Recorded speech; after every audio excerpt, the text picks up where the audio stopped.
They thought my silence was submission. They believed my worn hoodie and rusty truck proved I was the failure of the Winfield line. But when my mother sneered and threw my medical bill in my face to cradle a glass of wine worth a normal person's monthly salary, she made a fatal error. She had no idea the useless daughter standing there was not begging. I was offering a final chance at salvation. And they had just signed their own death warrant. My name is Diana Winfield. I am 28 years old. And as I stood in the center of the sprawling living room in Silver Creek, Connecticut, the only thing I could feel was the rhythmic, sickening throb of my right hand. It was wrapped in a shop towel that had once been blue but was now a heavy, sodden dark purple. The towel was ruining the aesthetic of the room. Everything here was cream, beige, or gold. The walls were the color of whipped butter. The floors were marble, polished to such a high sheen that they looked like a frozen lake.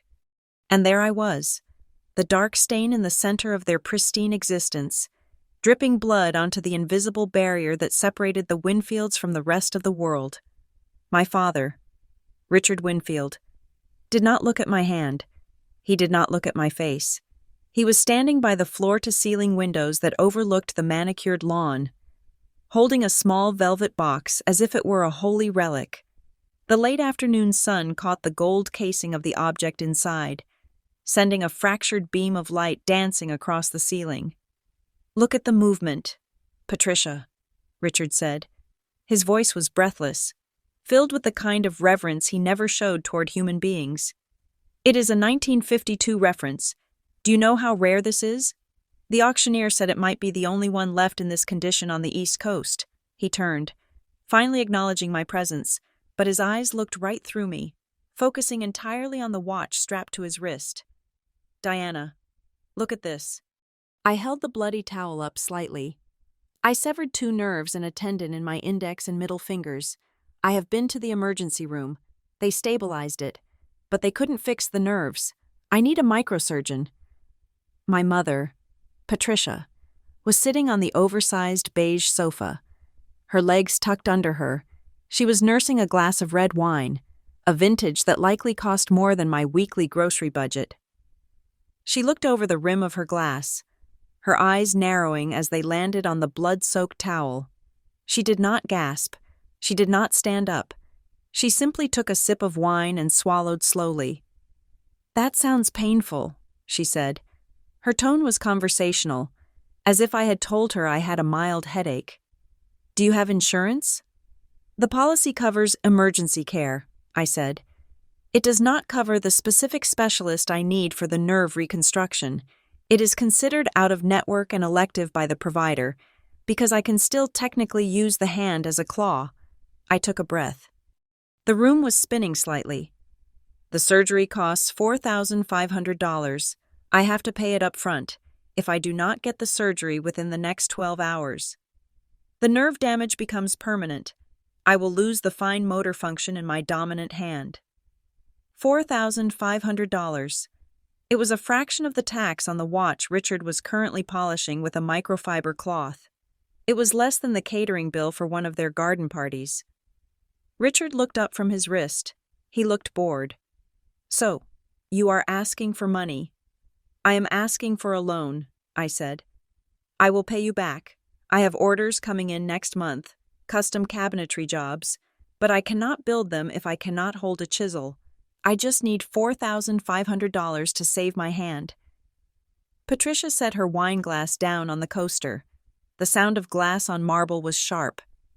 She sighed, a long, suffering exhalation that suggested my injury was a personal inconvenience to her afternoon. "Diana," she began, using that tone she reserved for lecturing the maid about dust. "We discussed this when you decided to forego a proper career to play with wood. We told you that if you wanted to live this bohemian lifestyle, you had to accept the consequences. We cannot just bail you out every time reality hits you." "I am not asking to be bailed out of a bad investment," I said, fighting to keep my voice steady. "I am asking for medical treatment. My hand is going to be crippled." "It is the principle," Patricia said. She smoothed the fabric of her skirt. "You are 28 years old. You are an adult. Adults have savings. Adults plan for emergencies. If we give you this money, what do you learn? You learn that daddy and mommy are always there to fix your mistakes. It is a matter of financial responsibility. I stared at her. The cruelty of it was so casual. She was framing her apathy as a moral lesson. She was teaching me character while I bled on her floor. From the armchair in the corner, a voice piped up. It was Clarissa. My older sister was 30, yet she possessed the emotional maturity of a teenager. She was curled up with her phone, the blue light illuminating her surgically enhanced features. She didn't even look up from the screen. "Ew," Clarissa said. "Diana, seriously? You are dripping on the Persian rug. Do you know how hard it is to get blood out of silk? And look at your boots. There is sawdust everywhere. It is disgusting." I looked down. She was right. There was a faint trail of sawdust, and a single, dark drop of blood on the intricate patterns of the rug, a rug that had cost $12,000. "Sorry about the rug, Clarissa," I said. I was a little distracted by the fact that my fingers are hanging on by threads. Clarissa rolled her eyes and went back to scrolling. Always the drama queen. "You know, if you had just married that investment banker Mom introduced you to, you wouldn't be working in a dirty shop. You chose to be a loser. Don't make it our problem."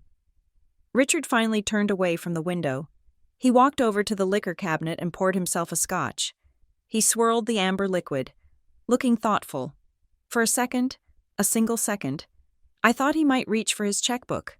I thought he might remember the time he taught me to ride a bike, or the time he sat by my bed when I had the flu. "Your mother is right, Diana," Richard said. He took a drink. $4,500 is not a small sum, and frankly, the carpentry business is a dead end. Maybe this is a sign, God's way of telling you to find a real job, something in an office. You could type with your left hand, couldn't you? He chuckled at his own joke. I stood there, frozen. The pain in my hand suddenly seemed very distant, dull and muted compared to the sharp, icy clarity that was washing over my brain. I looked at the watch on his wrist. $60,000.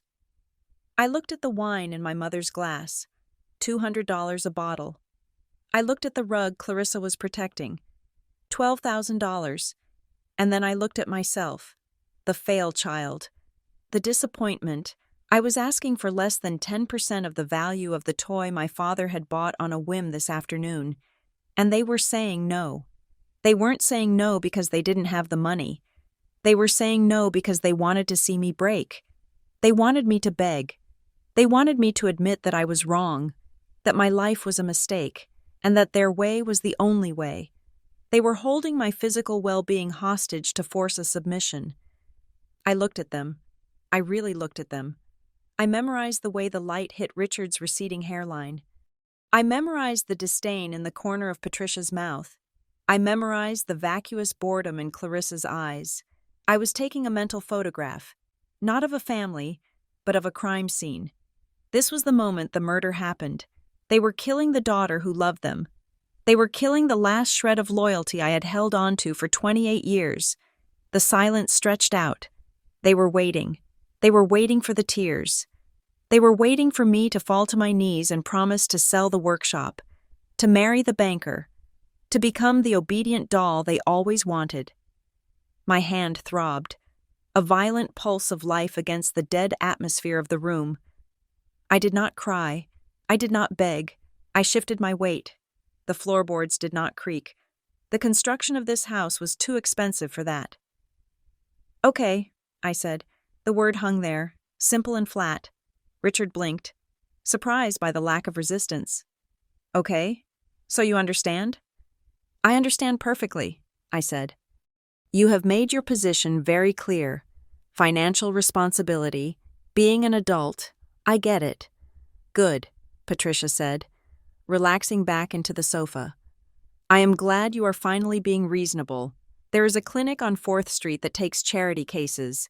You might try there, although the wait times are long." "I will figure it out," I said. "I always do." I turned around. The movement made my arms sway, and a fresh wave of nausea hit me.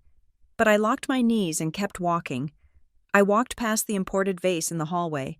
I walked past the portrait of our ancestors who looked down with stern, judgmental eyes. "Diana," Clarissa called out after me, "don't forget to wipe your feet on the way out. The gardener just swept the porch." I reached the heavy oak front door. I placed my good hand on the brass handle. The metal was cold. Biting into my palm, I opened the door and stepped out into the twilight. The air outside was crisp and smelled of pine and damp earth, a stark contrast to the stifling scent of vanilla and old money inside. I walked to my rusted pickup truck. It sat in the driveway like a blemish on the perfect landscape. I opened the door and climbed in, the vinyl seat cracking under my weight. I looked back at the house one last time. The warm yellow light spilled out from the windows, looking inviting, looking like home. But it was a lie. It was a stage set, and the actors inside had just finished their performance. My hand was on fire. The nerves were dying. I could feel the numbness creeping into my fingertips, a slow, irreversible paralysis. But strangely, as I keyed the ignition and the engine sputtered to life with a loud, unrefined roar, the panic was gone. The tears did not come. Instead, a cold, hard resolve settled in my chest, filling the hollow space where my heart used to be. They thought they had just taught me a lesson. They thought they had put me in my place. They thought this was a rejection that would bring me crawling back when the pain became too much. They were wrong. This was not a rejection. This was a liberation. I shifted the truck into gear and drove away from the mansion, leaving the silence and the $60,000 watch behind. I had work to do, and for the first time in my life, I knew exactly what that work was going to cost them. The suspension of my 1990s pickup truck was non-existent. Every pothole on the road from Silver Creek to the industrial district felt like a hammer blow directly to my shattered hand. I drove with my left hand, gritting my teeth so hard my jaw ached, the metallic taste of blood from a bitten lip filling my mouth. The pain was blinding, a white noise that drowned out the radio. But I welcomed it. It was the only thing keeping me conscious. I pulled into the parking lot of the crumbling brick building I called home. To the world and to my parents. This was a flophouse for a struggling carpenter who could barely make rent. The paint was peeling in long, gray strips like dead skin. The security light above the entrance flickered with a dying buzz. A stray cat sat on the dumpster, watching me with yellow, judging eyes as I stumbled out of the truck, cradling my arm against my chest. I climbed the 3 flights of stairs. The elevator had been broken for 6 years, a fact I never complained about to the landlord because it discouraged visitors. I fumbled with my keys, my left hand clumsy, before finally unlocking the door to apartment 3B. Inside, the air smelled of sawdust and stale coffee. The apartment was small, a studio with a mattress on the floor, a hot plate, and walls lined with unfinished wooden shelves. It was the habitat of a pauper. It was the stage I had meticulously set for the last 5 years. I kicked the door shut and didn't bother locking it. I walked straight to the back wall, where a heavy, unvarnished oak bookcase stood. It was filled with dusty paperbacks on woodworking and architecture. I reached for a specific book on the 3rd shelf, a vintage manual on joinery. I didn't pull it. Instead, I pressed my thumb against the spine. A hidden scanner read my print. A soft pneumatic hiss cut through the silence. The entire bookcase swung inward, revealing a steel door that looked like it belonged on a bank vault rather than in a tenement building. I leaned forward, letting the retinal scanner sweep my eye. A green light flashed. The locks disengaged with a heavy, satisfying thud.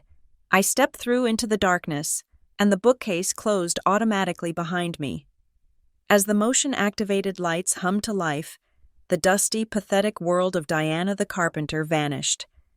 In its place was the sterile, humming heart of my true existence.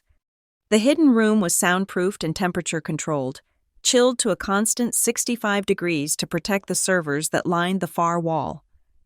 In the center of the room sat a curved desk made of black glass, hosting an array of 6 high-definition monitors. Cables ran in neat, color-coded bundles along the floor. This was the headquarters of Aegis Protocol. I collapsed into the ergonomic leather chair, the leather cool against my feverish skin. Aegis, I said, my voice raspy. System status. System nominal, a synthesized, gender-neutral voice replied. Welcome back, Commander. I looked at the screens. They were alive with cascading streams of data, stock tickers, and encryption keys to the outside world. Aegis Protocol was a phantom entity, a high-end cybersecurity consultancy that specialized in finding financial backdoors for Fortune 500 companies before the bad guys did. I, audited systems, found the leaks, and plugged them.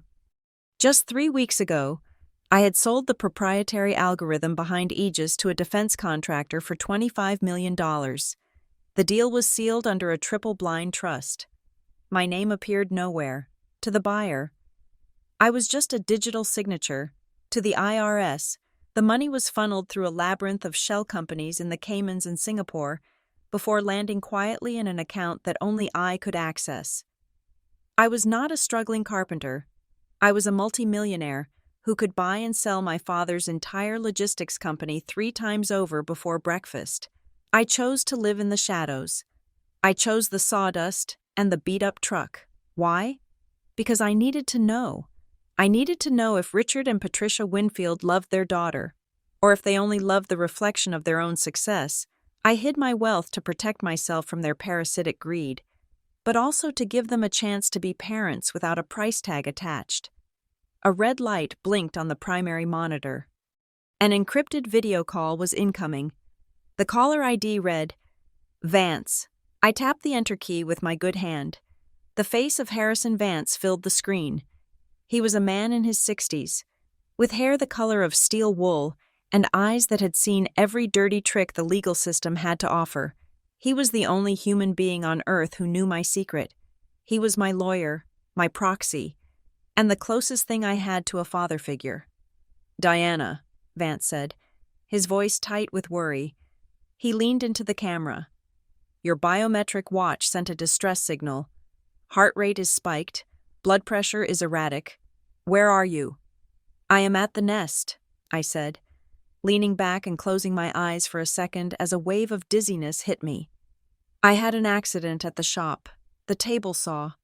Vance swore softly. How bad? Bad, I admitted. Nerve damage. I need microsurgery within the next few hours or I lose the hand. I will have the helicopter there in 20 minutes, Vance said, reaching for his phone. We can get you to Boston General. No, I interrupted. No helicopters. It draws attention. I cannot blow my cover yet. Not tonight. Diana, this is your hand we are talking about, Vance argued. The money. The money is there, I said. I went to them. Vance, I went to Richard and Patricia. Vance paused. He took off his glasses and rubbed the bridge of his nose. You asked them for help? I asked for $4,500, I said. $4,500, that is all. And they told me to grow up, I said. A dry, humorless laugh escaped my lips. Richard bought a watch today. $60,000. Patricia was drinking a bottle of Cabernet that cost more than my electric bill. They looked at my bleeding hand, Vance, and they saw a nuisance. They saw a stain on their rug. There was a long silence on the line. I could see the anger rising in Vance's eyes, the protective fury of a man who knew exactly how hard I had worked, how much I had sacrificed. I am authorizing a wire transfer right now, Vance said, his voice low and dangerous.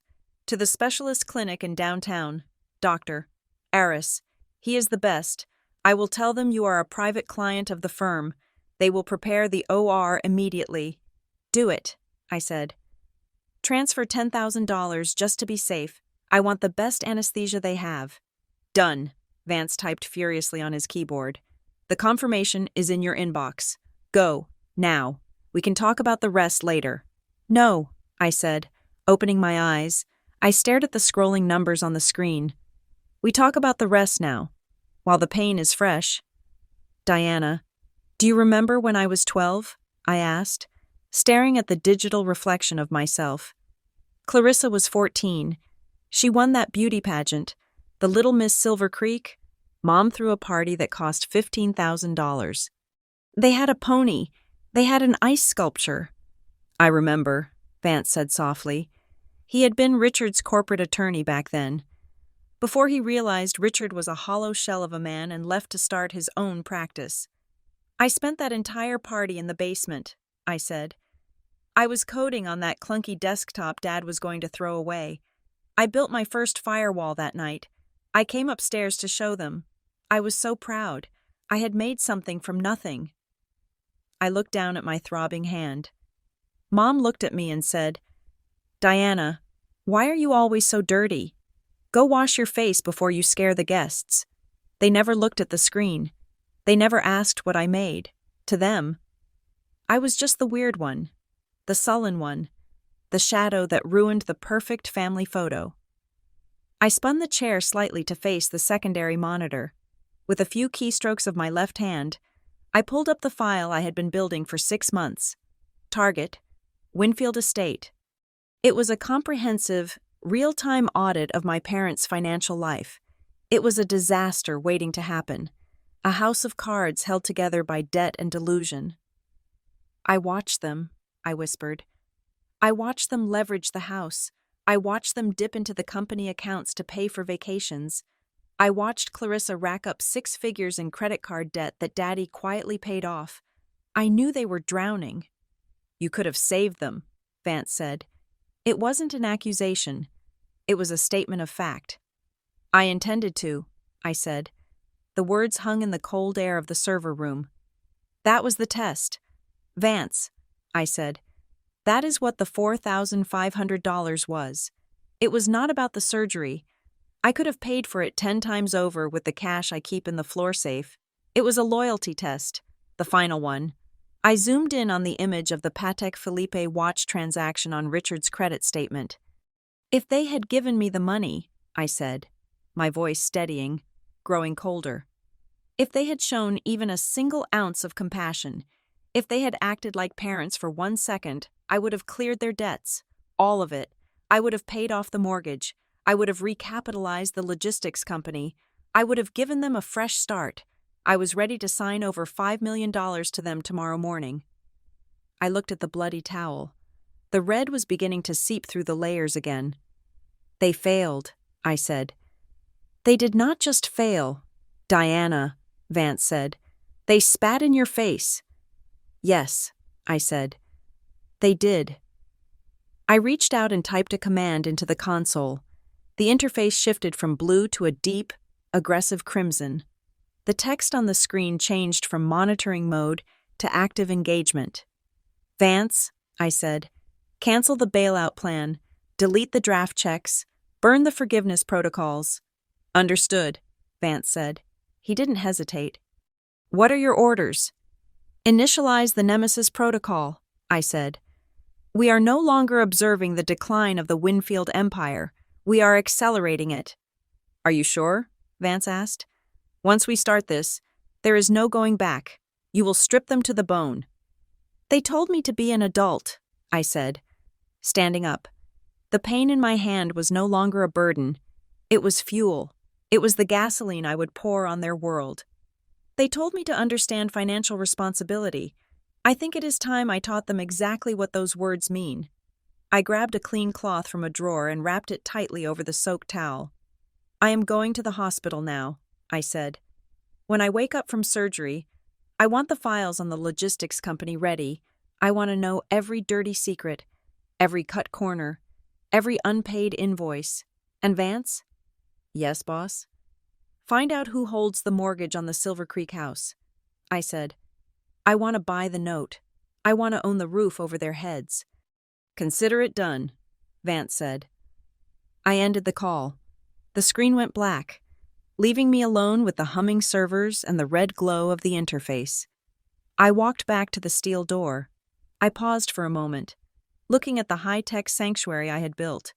I had created Aegis to protect people. I had built it to stop thieves and liars. But now, I had a new purpose. My parents wanted a stranger. I would give them a stranger. They wanted a successful businessman to admire? I would give them one. They wanted a tragedy? I would write them a masterpiece. I stepped out of the hidden room and back into the squalor of the apartment. I walked out the door, down the stairs, and into the night. The Diana who walked into that mansion earlier today was a daughter seeking love. The Diana who drove herself to the hospital that night was something else entirely. I was the CEO of their destruction. And as I merged onto the highway, watching the city lights blur through my tears of pain, I knew one thing for certain. By the time my hand healed, their world would be broken beyond repair.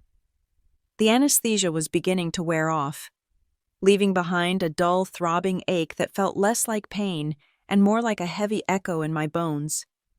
My right arm was encased in a pristine white cast that ran from my knuckles to my elbow, a stark, clinical contrast to the grime of my apartment. I sat on the edge of my sagging mattress, staring at the dust motes dancing in the slice of afternoon light cutting through the blinds. It had been 3 days since the surgery. 3 days of silence from the mansion on the hill. No text messages, no missed calls, no get-well-soon flowers. To Richard and Patricia Winfield. I had simply ceased to exist the moment I walked out that door, a problem that had conveniently removed itself from their equation. I was trying to open a bottle of water with my left hand, struggling to grip the plastic cap between my knees, when a knock echoed through the room. It was a hesitant sound, not the aggressive pounding of a landlord looking for rent, nor the confident rap of a delivery driver. It was 3 soft, polite taps. I froze. Vance knew better than to come here during daylight hours, and nobody else knew where I lived, or so I thought. I stood up, pulling my oversized hoodie down to cover the waistband of my sweatpants. I walked to the door and peered through the peephole. The fisheye lens distorted the face on the other side, but I recognized the worn gray cap and the hunch of the shoulders immediately. I unlocked the deadbolt and pulled the door open. "Uncle Arthur," I said, the surprise genuine in my voice. My father's younger brother stood in the hallway, clutching a grease-stained paper bag in one hand and wringing a faded baseball cap in the other. He looked older than I remembered. The lines around his eyes were deeper, etched by decades of squinting under the hoods of cars, and his knuckles were swollen, permanently stained with the black ink of engine oil. He wore a mechanic's jumpsuit with the name Arts Auto Repair stitched over the pocket, the fabric fraying at the collar. "Hi, kiddo," he said. His voice was rough, like gravel tumbling in a dryer. He looked down at my cast, and his face crumbled slightly. "So, it is true. I heard down at the hardware store that the Winfield girl mangled her hand." "It looks worse than it is," I lied, stepping back to let him in. "Come in, Uncle Arthur. I would offer you coffee, but I think I am out of filters." Arthur stepped inside, his work boots heavy on the linoleum. He looked around the tiny, sparsely furnished apartment. He took in the peeling paint, the single chair, the distinct lack of luxury. He didn't sneer like Clarissa. He didn't judge like Richard. Instead, a look of profound sadness washed over him. "You have been living here long?" he asked quietly. "A few years," I said. "It is cheap. Close to the shop." He nodded, not meeting my eyes. He placed the paper bag on the small, wobbly kitchen table. "I brought you some soup, canned stuff, but the good kind, and some oranges.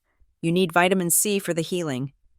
"Thank you," I said, feeling a sudden sharp lump form in my throat. My parents had millions, yet they hadn't offered me a Band-Aid. My uncle, who I knew struggled to keep his small garage open, brought me groceries. "You did not have to do that." "I did," he said. He turned to face me, his posture stiffening. He reached into the inside pocket of his jumpsuit and pulled out a white envelope. It was thick and lumpy. "I know Richard," Arthur said, his voice hardening. "I know my brother. I know that if you are here, in this place, with that cast on your arm, it means he did not help you. He cut you off, didn't he?" I looked at the envelope. "Arthur, don't. Take it," he said. thrusting the envelope toward me. "I cannot," I said, stepping back. "I know you are saving for the roof repair on the garage. I remember you talking about it last Thanksgiving before Dad kicked you out."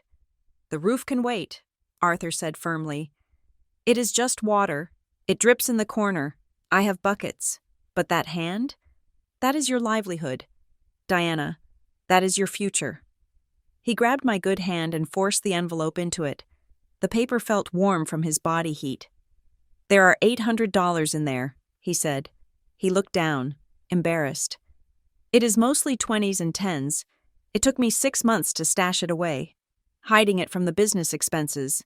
It is not much. I know surgery costs thousands, but maybe it pays for the physical therapy, or rent, so you do not have to work while it heals." I looked at the envelope. $800. To Richard, that was a bottle of wine. To Clarissa, that was a pair of shoes. But to Arthur, this was 6 months of skipping lunch. This was rain dripping into his workspace because he chose to help his niece instead. "Arthur," I whispered, fighting the tears that threatened to break my composure, "I cannot take your roof money. Please." "You are family," he shouted, the sudden volume making us both jump. His eyes were wet. "Family does not abandon each other, Diana. I don't care what your father thinks. He thinks money makes him a king. He thinks because I fix transmissions I am trash, but I know what blood means. You take that money, you take it, or I walk out of here and I never speak to you again." He took a shaky breath. "Please, let me do one good thing. Let me be the uncle I should have been." I stared at him. I saw the pride in his eyes. If I refused, I wouldn't be saving him money. I would be robbing him of his dignity. I would be rejecting his love just like my parents rejected me. I closed my fingers around the envelope. "Okay," I said softly. "Thank you, Uncle Arthur." He let out a long breath, his shoulders sagging with relief. He reached out and awkwardly patted my shoulder with his rough, calloused hand. "You are a good kid. Diana, you are tough. You have got the Winfield spine, but you have got your grandmother's heart. Don't let them break it." He didn't stay long after that. He had to get back to the garage before the afternoon rush. When he left, closing the door softly behind him, I stood in the middle of the room holding the envelope. I opened it.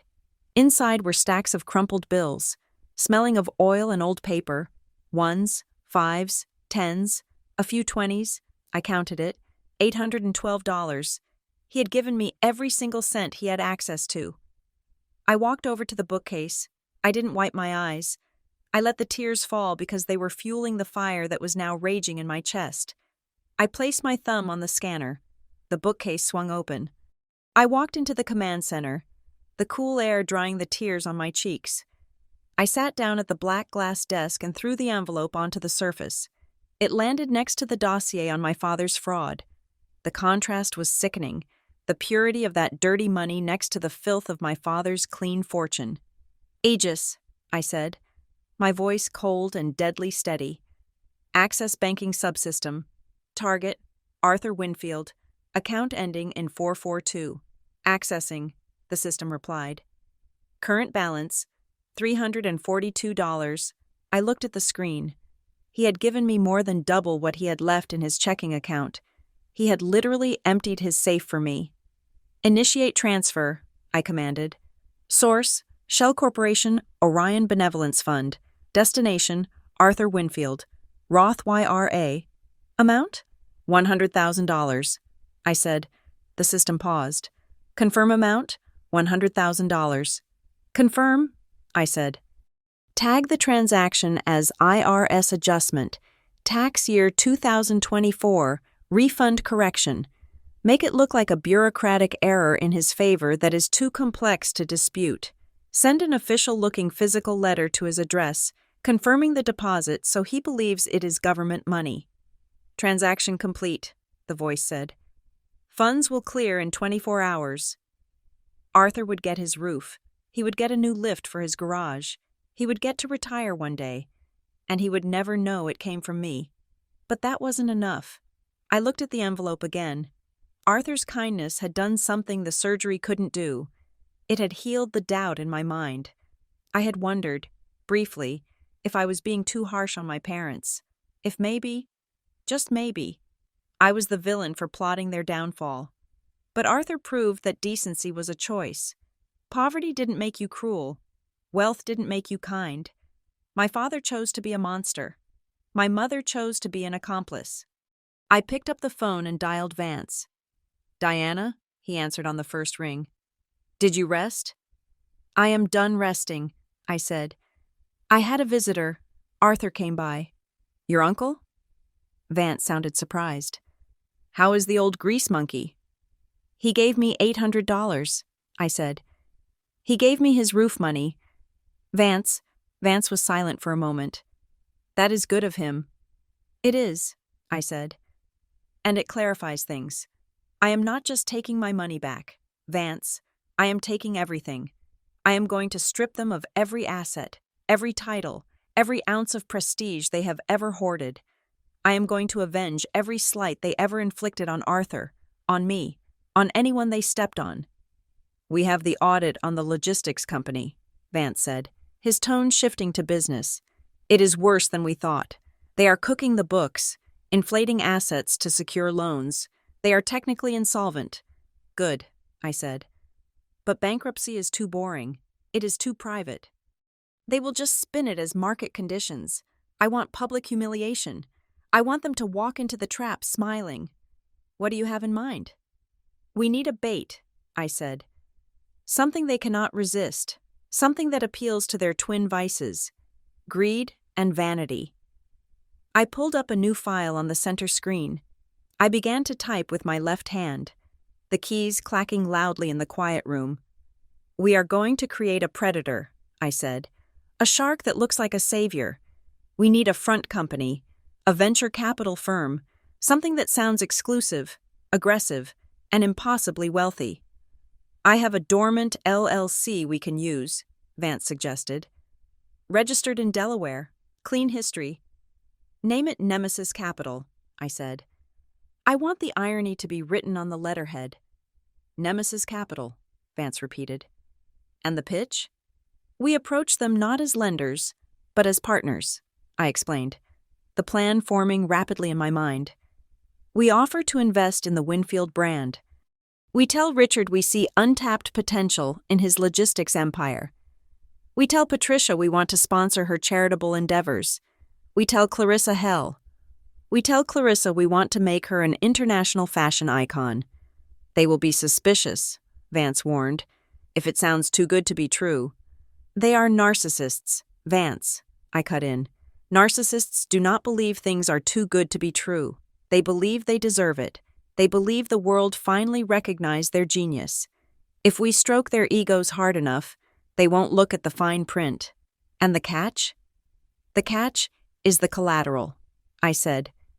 "We give them a massive infusion of cash, a loan, $5 million, enough to solve all their immediate problems and let them go on a spending spree, but we secure it against everything: the house, the cars, the company shares, the intellectual property, even their personal jewelry. And we set a trap in the contract," Vance guessed. "Exactly," I said. "A morality clause, or a strict repayment schedule, something designed to be failed. The moment they slip up, and they will slip up, because they are undisciplined children, we seize it all: immediate foreclosure, no court battles, no arbitration, total seizure." "I can draft that," Vance said. "It is predatory. Diana, it is the kind of contract loan sharks use." "They are the sharks," I said, looking at the $800 sitting on the desk. "I am just the ocean, and I am about to pull them under." "I will need an actor," Vance said. "Someone to play the face of Nemesis Capital. I cannot do it. They know me." "I know just the guy," I said, thinking of a contact from my days building Aegis, an old theater actor named Sterling who had fallen on hard times but still looked like he owned a yacht. "I will handle the casting. You handle the paperwork. I want the contract ready in 48 hours. "Consider it done," Vance said. "Diana, Are you sure you are ready for this? Once we make contact, you have to play the role. You have to keep being the poor daughter. I am not playing a role anymore. Vance, I said, touching the cast on my arm. The poor daughter died on that Persian rug. The woman who is coming for them is someone they have never met. I hung up the phone. I picked up the envelope of cash again. I would keep this. I would frame it. It was the only honest money I had ever touched. I leaned back in the chair, watching the screens pulse with the red light of the Nemesis protocol. The game had changed. It wasn't just about survival anymore.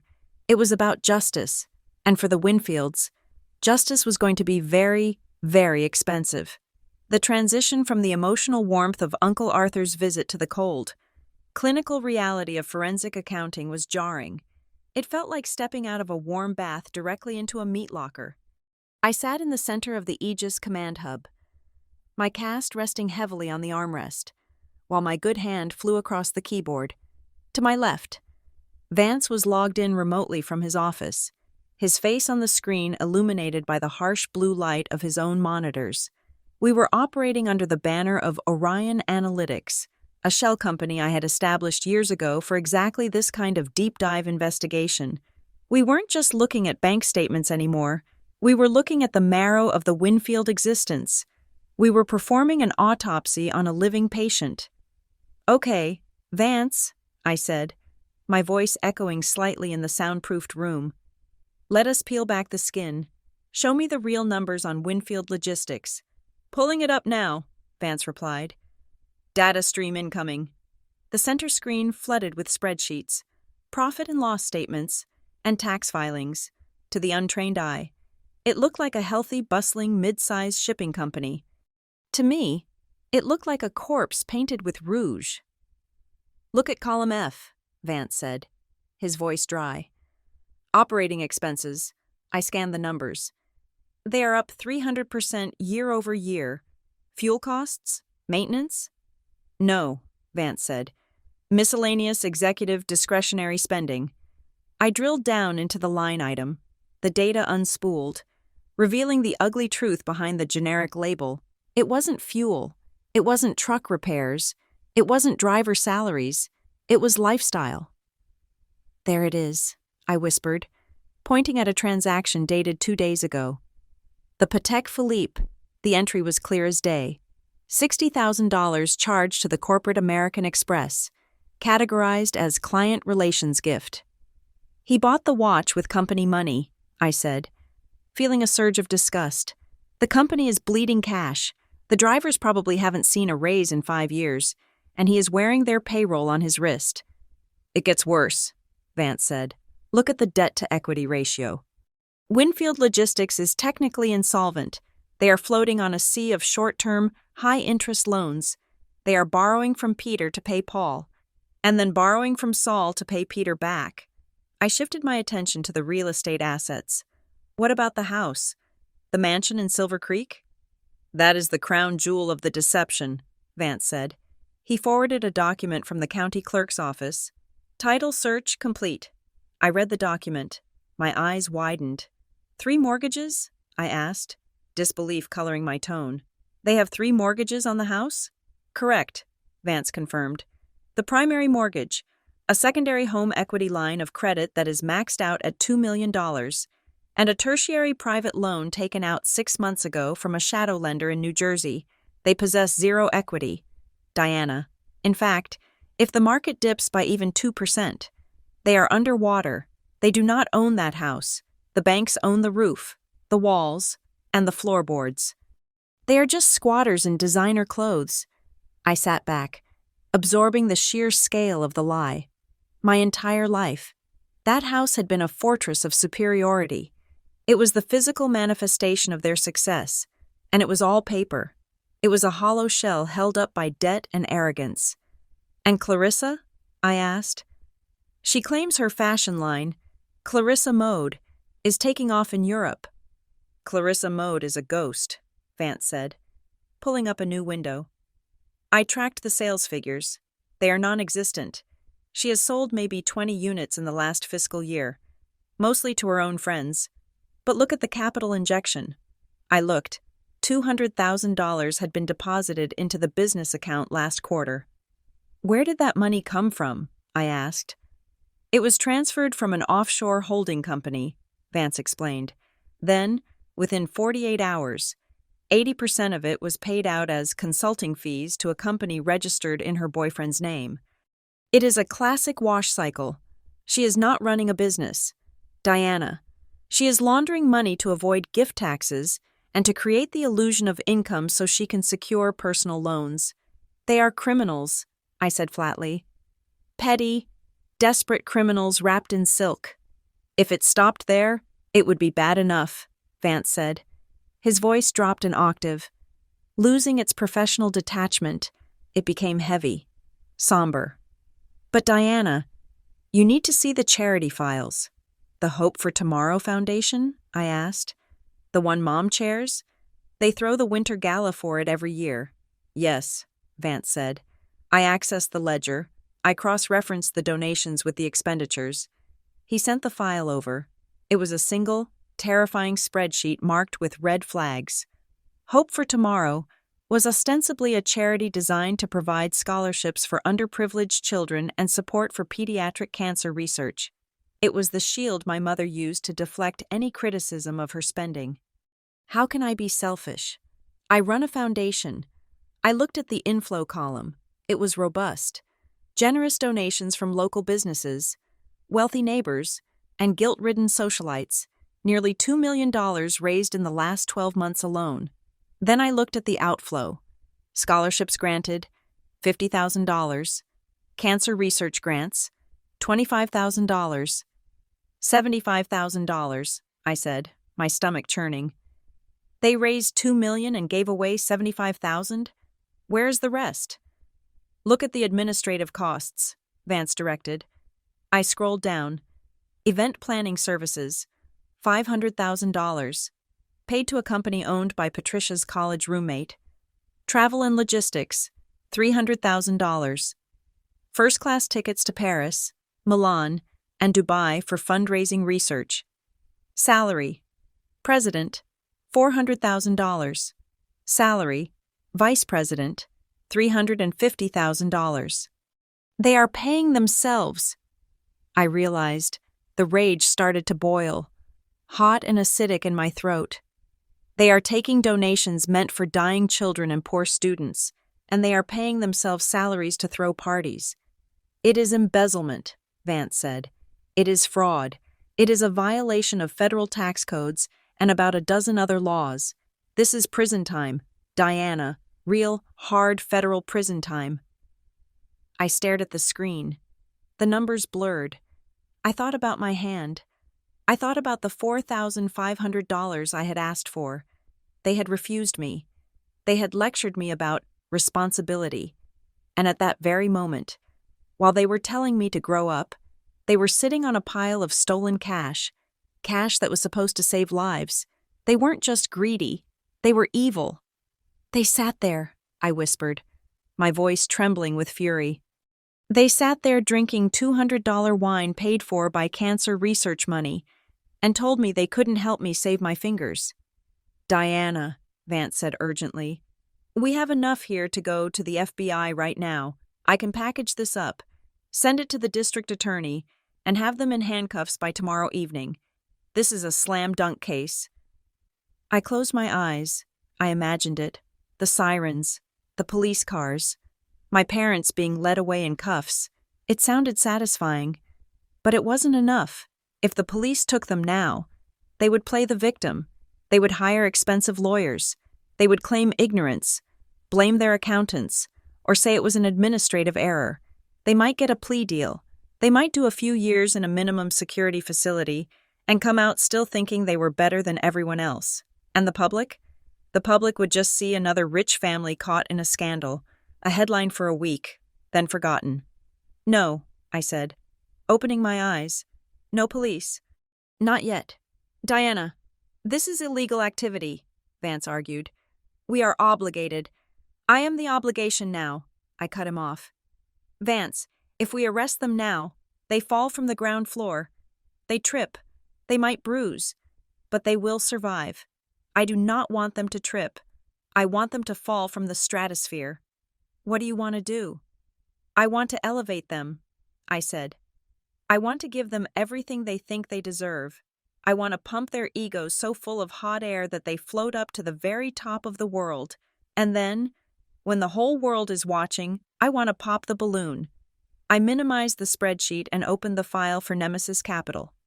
We proceed with the plan, I said, but we adjust the parameters. Nemesis Capital is not just going to lend them money, we are going to buy their debt. All of it? Vance asked. All of it, I commanded. Contact the shadow lender in New Jersey. Offer them 110 cents on the dollar for the tertiary mortgage. They will sell instantly to get the risky loan off their books. Contact the bank holding the primary mortgage. Buy the note. Contact the creditors for Winfield Logistics. Buy the corporate debt. I leaned forward, the pain in my hand forgotten, replaced by a cold, calculating adrenaline. I want to be the one holding the leash, I said. I want every cent they owe to anyone in this world to be owed to Nemesis Capital. I want to own the chair my father sits in. I want to own the bed my mother sleeps in. I want to own the fabric on Clarissa's back. That will cost millions, Vance reminded me. It is a massive outlay of capital for a revenge plot. It is not an expense, I said. It is an acquisition. I am buying the right to destroy them properly. And the charity? Vance asked. What about the theft? We keep that in our back pocket, I said. That is the nuclear option. When the time comes, when they are stripped of their money and their houses, and they think they can still rely on their good name and their social standing, that is when we drop the charity evidence. That is the kill shot. That destroys their reputation forever. Nobody forgives stealing from sick kids. You are terrifying when you are angry, boss, Vance said, and I could hear a hint of admiration in his voice. I am not angry anymore. Vance, I said, watching the cursor blink on the screen. I am efficient. I will start the debt acquisition process immediately, Vance said. We should have control of the majority of their liabilities within 48 hours. The Nemesis loan offer will be ready to present to them by Friday. Make sure the terms are sweet, I said. Low interest rate initially, no payments for the first month. Make it look like free money. Make it look like the answer to their prayers. And the default clause? Draconian, I said. One missed payment. One violation of the morality clause. Immediate acceleration of the entire debt, total asset forfeiture. Understood. And Vance? Yes? Make sure they know that Nemesis Capital values family values, I said, a bitter smile touching my lips. Tell them we only invest in people of high moral character. I want them to lie to our faces about how good they are. I want them to dig the hole deeper. I will script it for Sterling, Vance said. He will sell it perfectly.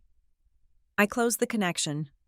The room fell silent again, save for the hum of the servers. I looked at the screens one last time.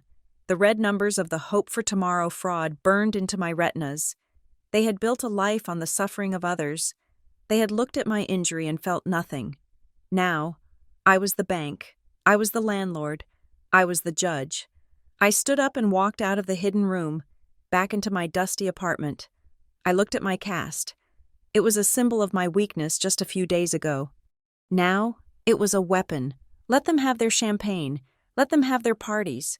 Let them think they got away with it, because soon, the bill would come due. And the collector was no longer their daughter. The collector was Nemesis. The actor's name was Reginald Sterling. In the late 1980s, he had played a ruthlessly charming oil tycoon on a daytime soap opera that ran for 6 seasons. He had the kind of face that aged like fine scotch, tanned, lined with distinguished character, and topped with a mane of silver hair that looked expensive just by existing. In reality, Reginald was living in a studio apartment in Queens and owed $20,000 in back taxes. But today, he was the chief executive officer of Nemesis Capital. I had dressed him in a $4,000 Italian suit, a silk tie that cost more than my first car, and a pair of handmade loafers. We had spent 2 days rehearsing his lines. He was not just playing a role. He was playing the role of his life. I sat in the cab of my rusted pickup truck, parked in the far corner of the Silver Creek Country Club parking lot. The sun was beating down on the cracked dashboard, turning the cab into an oven, but I did not roll down the windows. I could not risk being seen. I adjusted the volume on the receiver unit sitting on the passenger seat. The audio feed was crystal clear. I had planted a high-fidelity bug inside the lapel of Reginald's suit jacket, and another one, a tiny, adhesive transmitter, under the rim of the table on the club's terrace where my parents were currently holding court. Through the headphones, I heard the clinking of silverware and the distinctive, haughty laugh of my mother. "Oh, Richard, stop it," Patricia tittered. "You are embarrassing the waiter. The wine is perfectly adequate." "Adequate is for the middle class. Patricia," Richard boomed. "I asked for the 1996 vintage, not the 98. There is a nuanced difference in the tannins, but I suppose I will suffer through it." I rolled my eyes. Richard Winfield couldn't tell the difference between a vintage Bordeaux and grape juice if you blindfolded him. He just liked hearing his own voice correct people. "Mr. and Mrs. Winfield?" Reginald's voice cut in, smooth as velvet and rich as dark chocolate. "Yes?" Richard's tone was sharp, the defensive bark of a man who owes money to everyone in town. "Pardon the intrusion," Reginald said. "I am Reginald Sterling. I represent a private equity firm called Nemesis Capital. I believe we have some mutual acquaintances in the logistics sector." There was a pause. I could practically hear my parents assessing his suit, his watch, and his demeanor. They were sharks, but they were hungry sharks. They smelled money on him. "Nemesis Capital?" Richard's voice softened instantly. "I have heard the name. Very exclusive, I believe. Please, join us. We were just discussing the volatility of the current market." "Thank you," Reginald said. I heard the scrape of a chair. "I will get right to the point. Richard, may I call you Richard? I am a fan of your work. Winfield Logistics has been on our radar for quite some time. We admire the way you have navigated the recent economic headwinds. We see a resilience in your brand that is quite rare." I snorted. Resilience? The company was a corpse being propped up by fraud, but flattery was the key to the Winfield kingdom. "Well," Richard said, puffing up, "it takes a steady hand. Most people panic. I strategize. I have always said that logistics is not about moving boxes. It is about moving perception." "Brilliant," Reginald said. "And that is exactly why I'm here. Nemesis Capital is looking to expand its portfolio into legacy brands. We are not looking for startups. We are looking for dynasties. We want to invest in the Winfield name. We see untapped potential in your supply chain, and frankly, we see a personal brand in you and Patricia that is severely undervalued." "Undervalued," Patricia echoed. "That is exactly the word I used last week. We do so much for the community. Mr. Sterling, the charity work alone is exhausting." "The Hope for Tomorrow Foundation," Reginald said. "I am aware of it. Heroic work, truly. Nemesis Capital would be honored to become a primary benefactor for your philanthropic endeavors as well." "We are listening," Richard said. I could hear the greed dripping from his voice like saliva. "We propose a strategic partnership," Reginald said. He paused for effect.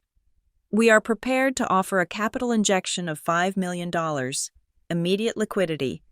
This would be used to clear existing liabilities, restructure the logistics fleet, and allow you the freedom to expand your lifestyle to match your status." "$5 million," Richard whispered. $5 million, Reginald confirmed. "But there is more. We understand that image is everything. We also want to sponsor the next phase of the Winfield cultural footprint." "Cultural footprint?" A new voice piped up. It was Clarissa. She must have just arrived or looked up from her phone. "Ah, Clarissa," Reginald said. "I was hoping you would be here. My team in Paris has been watching your social media presence. Clarissa mode. It is avant-garde. It is bold. It is, isn't it?" Clarissa said, her voice brightening. "People here just don't get it. They are so provincial. We want to change that," Reginald lied effortlessly. Part of the Nemesis package includes a dedicated fund to launch Clarissa Mode at Paris Fashion Week next season. We are talking runway, press, the works. We believe you are the next big thing. Oh my God, Clarissa squealed. Daddy, did you hear that? Paris. $5 million, Richard repeated, ignoring his daughter. And what are the terms? I assume you want equity? A seat on the board? Heavens, no, Reginald chuckled. We are silent partners, Richard. We do not want to run your company. You are the genius. We are just the wallet. We structure this as a secured loan, very standard. We buy out your existing debts, the mortgages, the business loans, so you only have one creditor, us. It simplifies your life. And the interest? Fixed at 3%, Reginald said. With a 12-month grace period on the principal, effectively, it is free money for a year. It was a deal so good it screamed trap to anyone with half a brain. But my family did not have brains. They had appetites. Where do we sign? Richard asked. I have the paperwork right here, Reginald said. I heard the sound of heavy paper being slid across the table. However, there is one small formality. Nemesis Capital prides itself on moral excellence. We only partner with families of the highest integrity. We are pillars of the community, Patricia said quickly. Of course, Reginald soothed, but due diligence is required. The contract contains what we call Clause 88. It is a standard morality and punctuality clause. Essentially, it states that the borrowers agree to maintain the highest ethical standards, no legal scandals, no public embarrassments, and it stipulates that all interest payments, once they begin, must be made precisely on time. We run a tight ship. We are never late, Richard lied. And as for ethics, we are the Winfields. We wrote the book on ethics. Excellent, Reginald said. Then this is just boilerplate, but I must be transparent. Under Clause 88, any violation of these terms, even a payment late by a single minute, results in an automatic default. The collateral, which includes the house, the company, the intellectual property, and all personal assets, would immediately revert to Nemesis Capital. It allows us to bypass the messy court system. Fine, Richard said, dismissing the warning. We won't be late, and we certainly won't have any scandals. We are boringly perfect. One last question, Reginald said. Does the family have any other liabilities? Perhaps other children? We like to know all the players on the board. I held my breath. This was the moment. This was the part of the script I had written to hurt myself, just to be sure. We have another daughter, Patricia said. Her tone shifted from haughty to dismissive, as if she were talking about a stain on the carpet. Diana, is she involved in the business? Reginald asked. God, no, Richard laughed. Diana is well. She is a disappointment. She works with her hands. A carpenter, if you can believe it. She has absolutely no head for business. Zero ambition. She is a bit slow, Clarissa added. She lives in some dump downtown. We try not to bring her up in polite society. It is honestly embarrassing. We actually had to cut her off recently, Patricia said, sighing dramatically. She came begging for money, for some minor injury. She just refuses to take responsibility for her life. We thought it was best to show her some tough love. So, no. Mr. Sterling, you do not need to worry about Diana. She is irrelevant to the Winfield legacy. I sat in the truck, gripping the steering wheel with my good hand until my knuckles turned white. The pain in my healing hand throbbed in sympathy. Irrelevant, slow, a disappointment. They had just signed their death warrants, and they were using my name to ink the pen. I see, Reginald said. Well, every family has a black sheep. It is best to prune the dead branches so the tree can flourish. Exactly, Richard said. You understand us completely. I believe I do, Reginald said. Now, if you would just initial here, and sign at the bottom. I heard the scratch of the pen against the paper. Richard signed. Patricia signed. They were signing away the house. They were signing away the logistics company. They were signing away the watches, the jewelry, the cars. and the very clothes on their backs. "Done," Richard announced. "To a prosperous partnership. To the Winfield Empire," Reginald toasted. "To Paris," Clarissa cheered. "I will have the funds wired to your primary account within the hour." Reginald said, "Gentlemen, ladies, it has been a pleasure. I will leave you to enjoy your lunch. And Richard, that watch. It is exquisite." "Thank you," Richard said.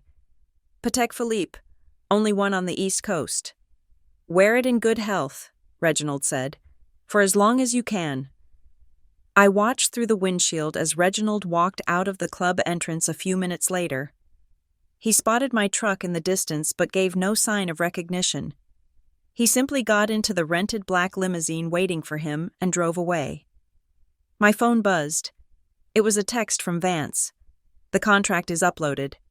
It was a cruel smile, one that didn't reach my eyes. "Enjoy the money, Dad," I whispered to the empty truck.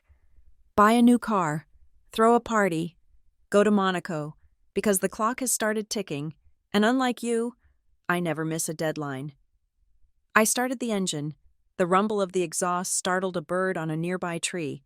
I backed out of the parking space, leaving the country club behind. I had work to do. I had to prepare the stage for the final act, and I needed to make sure that when the curtain fell, the whole world would be watching. The ink on the Nemesis Capital contract was barely dry before the madness began. It was a spectacle of gluttony that would have made a Roman emperor blush. As soon as the $5 million hit the Winfield accounts, the veneer of strategic partnership evaporated, replaced by a frantic, desperate need to consume. I watched it all from the shadows. To them, I was still Diana the failure, the carpenter with the sawdust in her hair and the cast on her arm. I made a point of visiting the mansion frequently during those first few weeks, playing the part of the repentant daughter seeking scraps of affection. In reality, I was a scientist observing lab rats in a maze, noting every turn they took toward their own destruction. The first purchase arrived on a Tuesday. It was a Bentley Continental GT, painted a custom shade of pearl white. It cost $300,000. My father, Richard, had ordered it the morning the funds cleared. I stood in the driveway as the delivery truck unloaded it. Richard walked around the vehicle, running his hand over the curve of the fender with a look of lust that he never directed at his wife. "It is an investment, Diana," he told me. Noticing my stare, he didn't ask how my hand was healing. He just pointed at the chrome grille. "A CEO needs to project power. When I pull up to a meeting in this, the deal is half done before I even open my mouth. You wouldn't understand. In your line of work, a rusty pickup is considered acceptable. In my world, it is an insult." "It is beautiful, Dad," I said, my voice flat.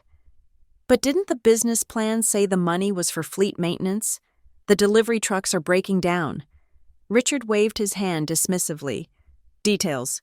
We have plenty of capital now. The trucks can wait another month. This is branding." He got in the car and revved the engine, the sound echoing off the facade of the house like a war cry. Inside, the situation was even worse.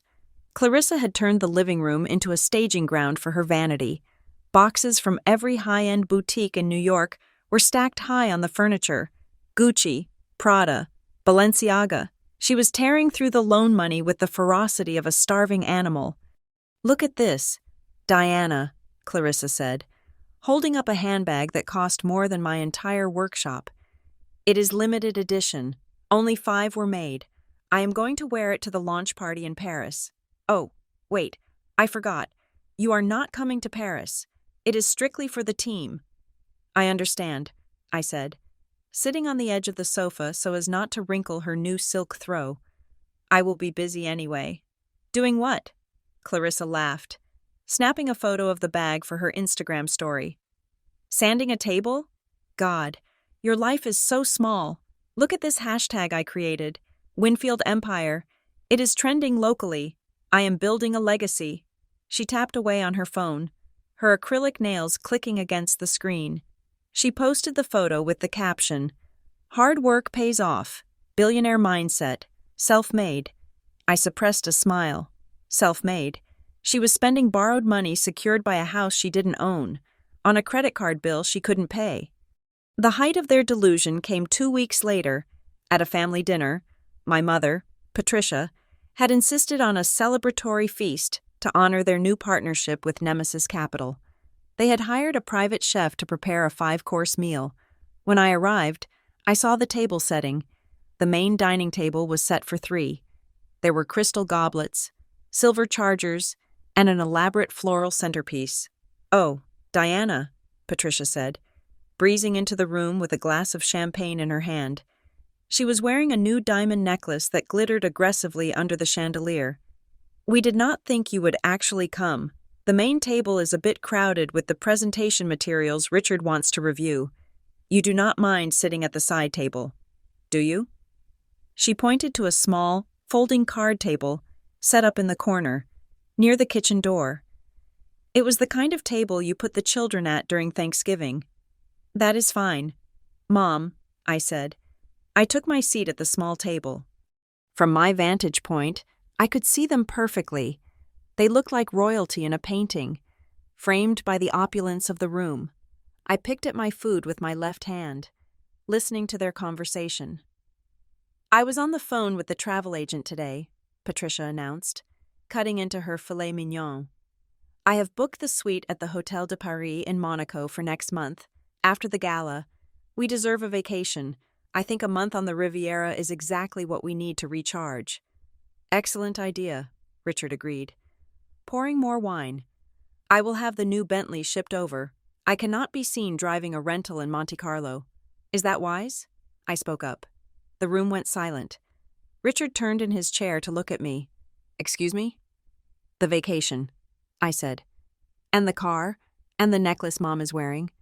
The contract with Nemesis Capital, did you read the fine print? It specifies that the funds are for operational restructuring and business development. If they audit you and find out you are spending it on vacations and jewelry—" "Audit us?" Richard scoffed. He slammed his fork down. "Diana, Nemesis Capital is a silent partner. They do not care how I spend the money as long as the interest is paid. Sterling understands vision. He knows that for the Winfield brand to grow, we have to live the lifestyle."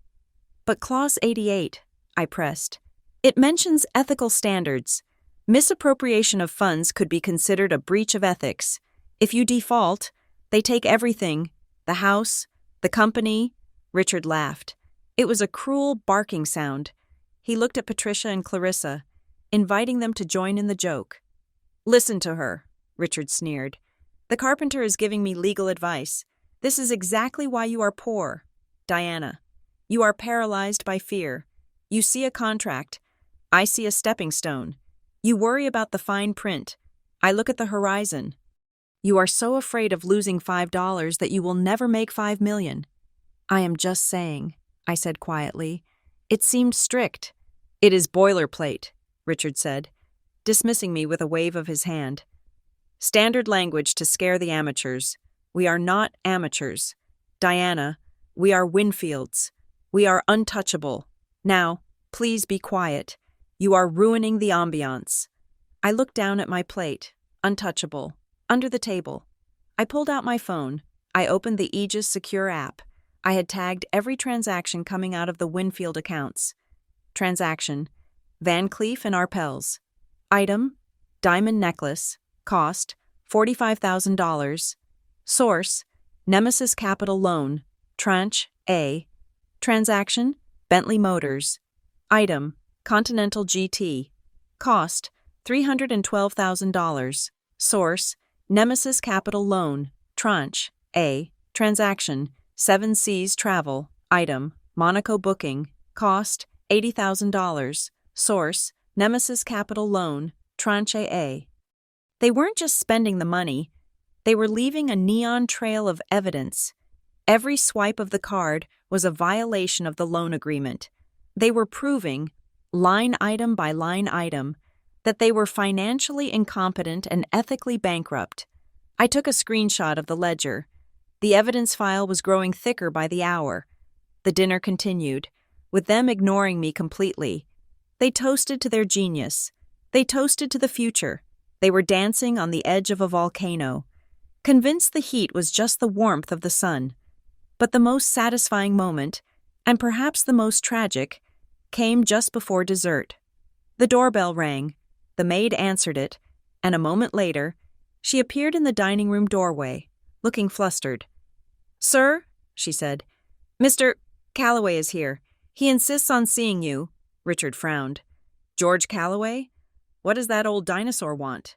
George Calloway was a competitor in the logistics business. Unlike my father, George was an honest man.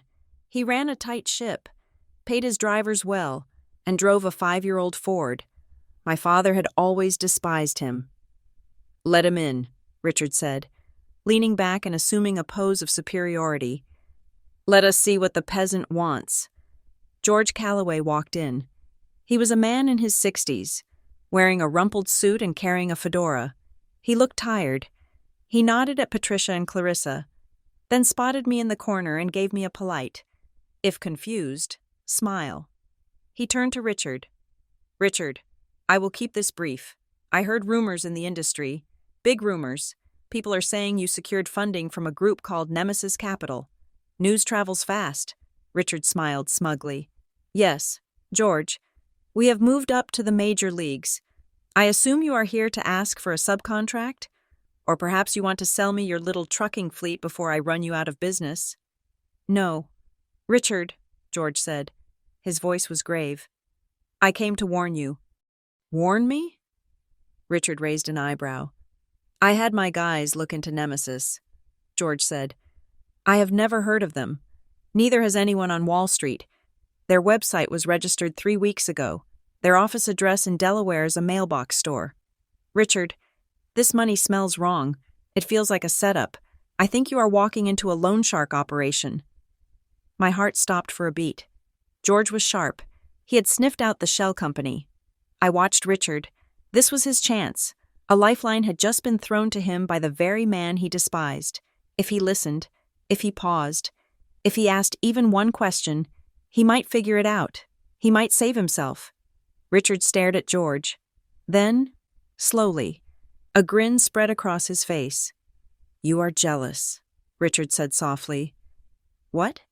George blinked. "You are jealous," Richard repeated, louder this time. "You heard I got $5 million. You heard I am expanding, and you are terrified.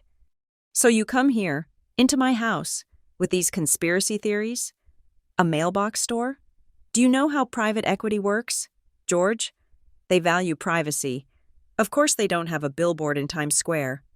"Richard, please listen," George urged. "Read the contract again. If the terms are too good—" "Get out," Richard snapped. He stood up, knocking his chair back. "Get out of my house. George, take your mediocrity with you. You are small. You have always been small, and you cannot stand that I am finally winning." George stood his ground for a moment, looking at Richard with a mixture of pity and disgust. Then he shook his head. "I tried," George said.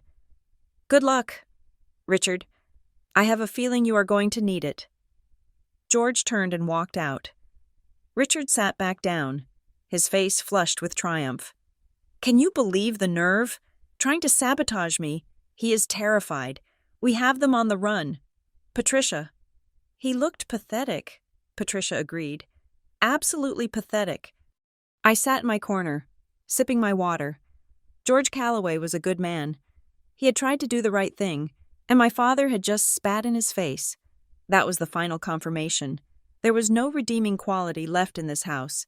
No humility, no caution, only a cancerous pride that consumed everything it touched. I waited until the dinner was over. I waited until they were busy watching a movie in the home theater, ignoring me as I let myself out the back door. I walked to my truck in the cool night air. The moon was full, illuminating the new Bentley in the driveway. It looked like a ghost in the moonlight. I climbed into my truck and dialed Vance.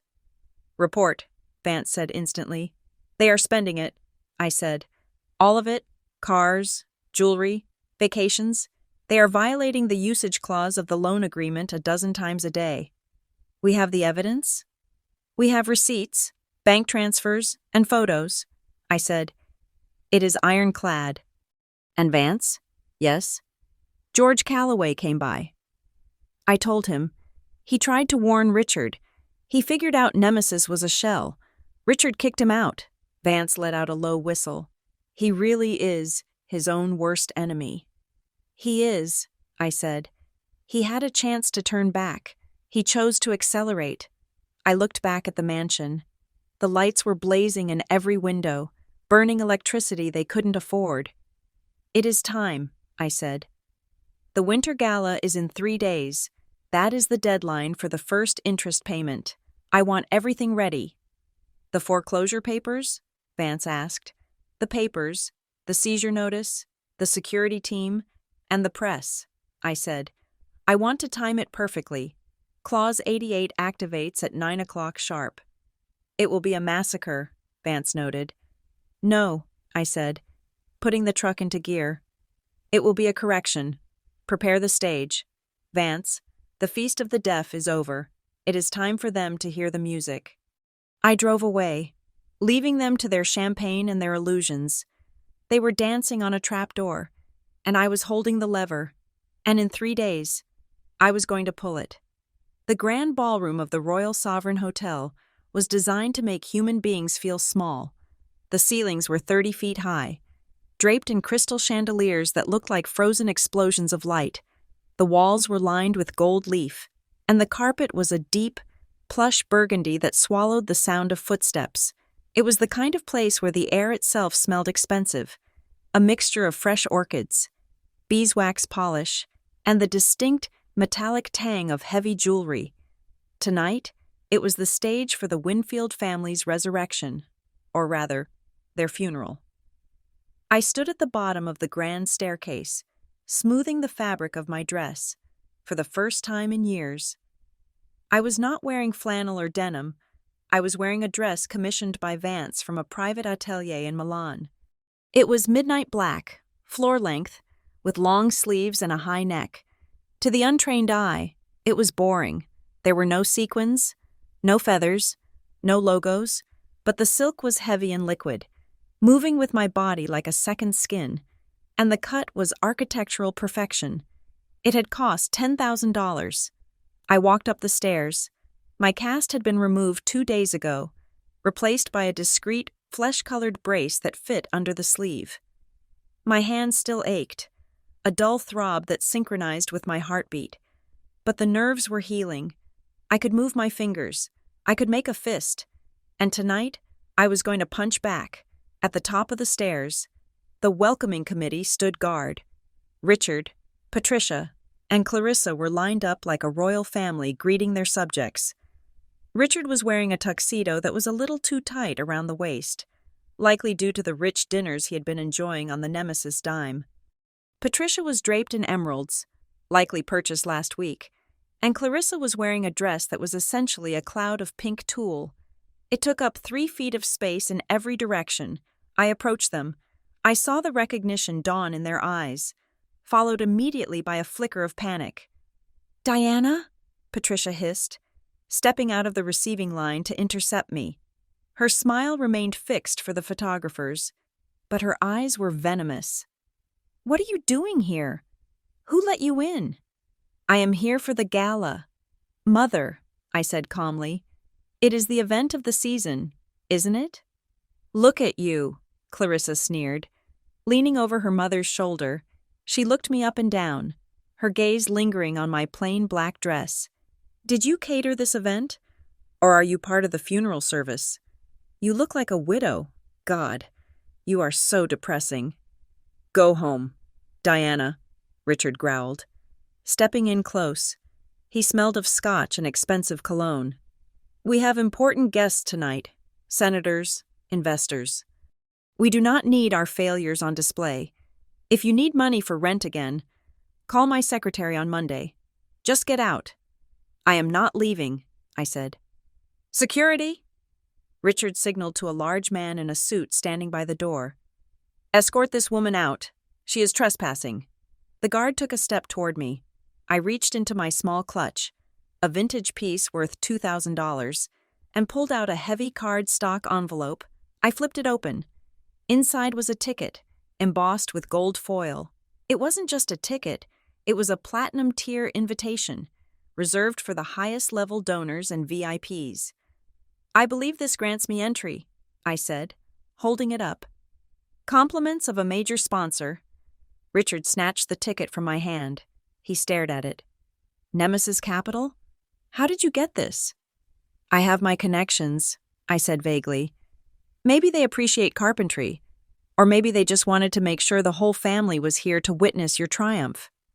Richard looked at the ticket, then at me. He was confused, but his greed and arrogance did not allow him to process the red flag.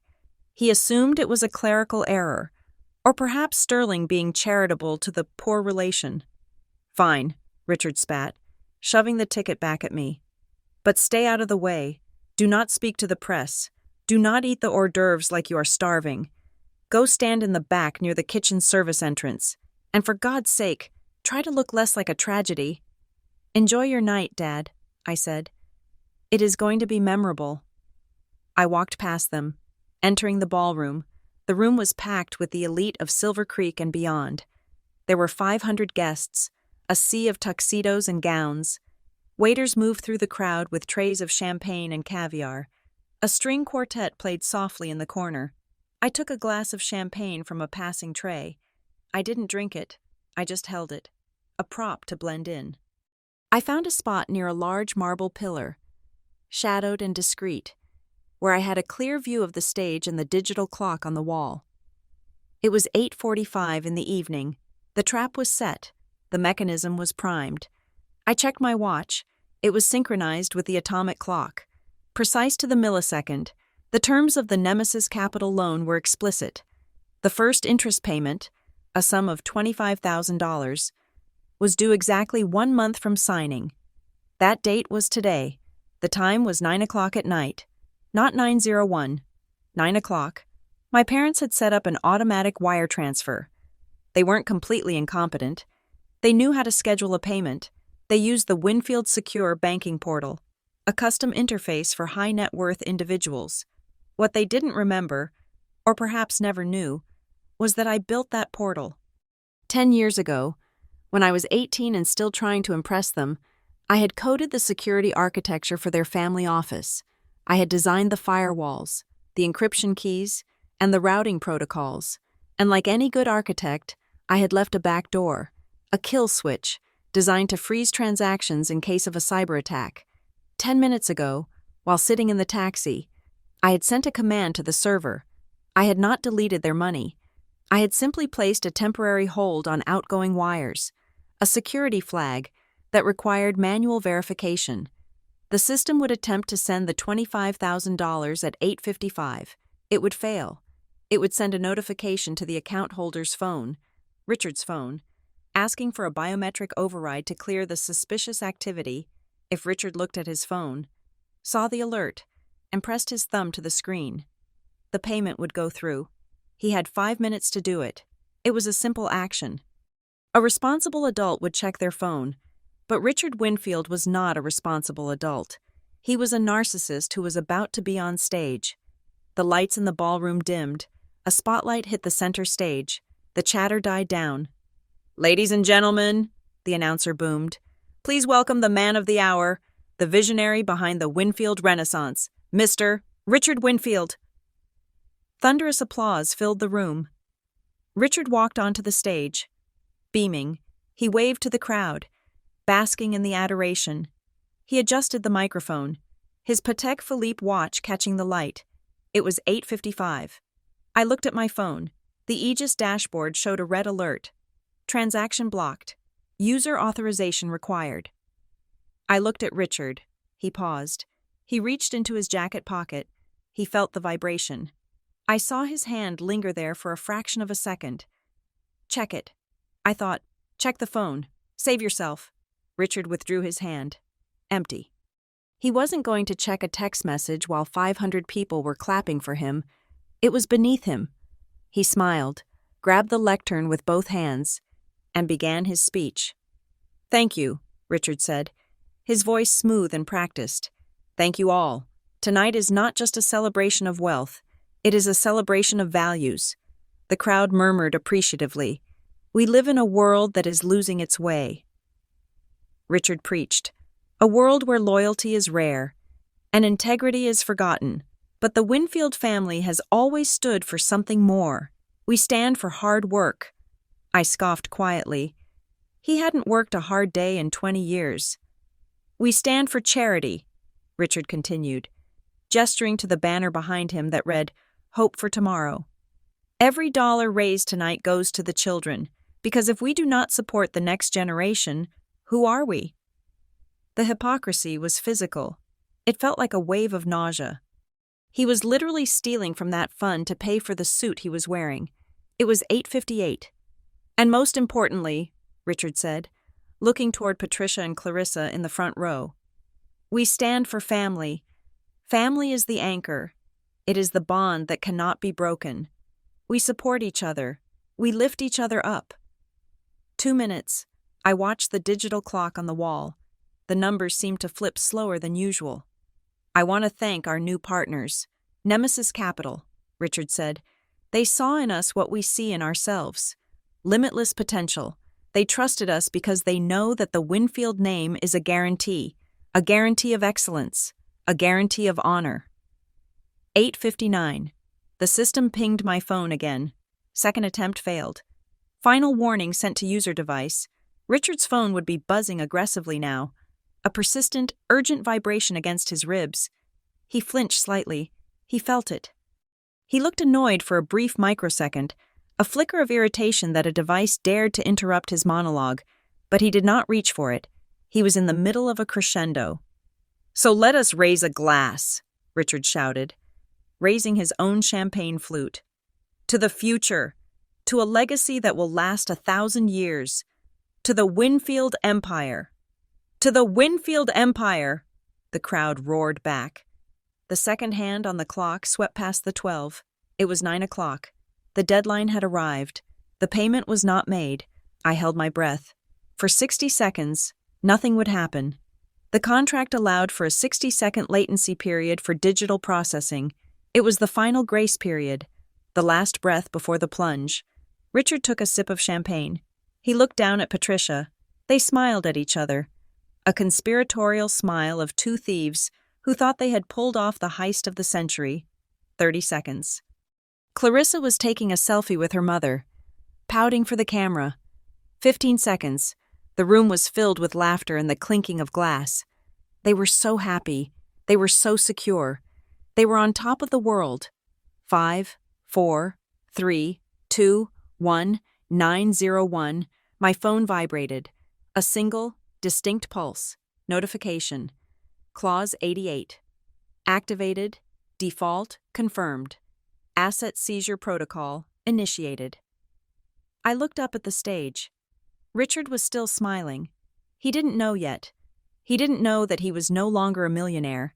He didn't know he was a trespasser in his own life. Suddenly, the music stopped. Not a fade-out, but a hard cut. The string quartet lowered their bows, looking confused. The audio feed from the speakers cut with a sharp pop of static. The massive screen behind Richard, which had been displaying the Winfield family crest, flickered. Richard tapped the microphone. Hello? Is the sound working? We seem to have a technical glitch. The screen went black for a heartbeat. Then, it blazed to life with a blinding white light.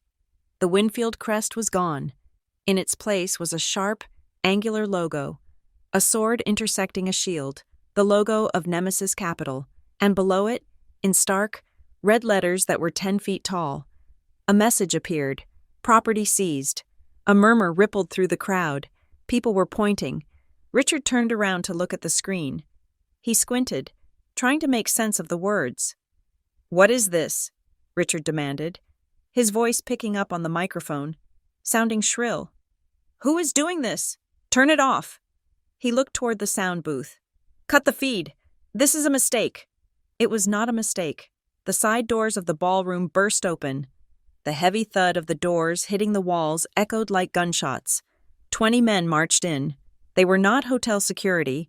They were private contractors, dressed in tactical black uniforms with the Nemesis logo on their chests. They moved with military precision. Flanking them were 4 uniformed police officers and 2 men in suits who looked very much like federal agents.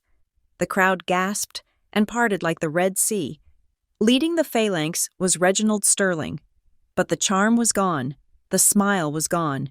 He walked with a grim, terrifying purpose. He wasn't playing the friendly investor anymore. He was playing the executioner. Richard stood frozen on stage, his mouth open. Sterling? Reginald? What is the meaning of this? Is this part of the show? He laughed nervously, turning to the crowd. It is a performance art piece, very avant-garde. Sterling did not stop until he reached the foot of the stage. He looked up at Richard. The room was deadly silent. You could hear the ice melting in the buckets. It is not a show, Mr. Winfield, Sterling said. His voice was projected clearly. Though he held no microphone, it was the voice of a man who held the deed to the building. You are in default. Default? Richard sputtered. Do not be ridiculous. The payment is automatic. It is fine. The payment was due at 9 o'clock, Sterling said, checking his own watch ostentatiously. It is now 9:03. No funds were received. You violated the primary term of the agreement. It is a glitch, Richard screamed, panic finally cracking his voice. I have the money. It is just a computer error. I will write you a check right now. 5 minutes. Just give me 5 minutes. You had a month, Sterling said coldly. And you signed Clause 88. There are no grace periods. There are no second chances. Sterling signaled to the men in black. Secure the assets. The security team moved. 2 of them stepped onto the stage. 2 more moved toward Patricia and Clarissa in the front row. What are you doing?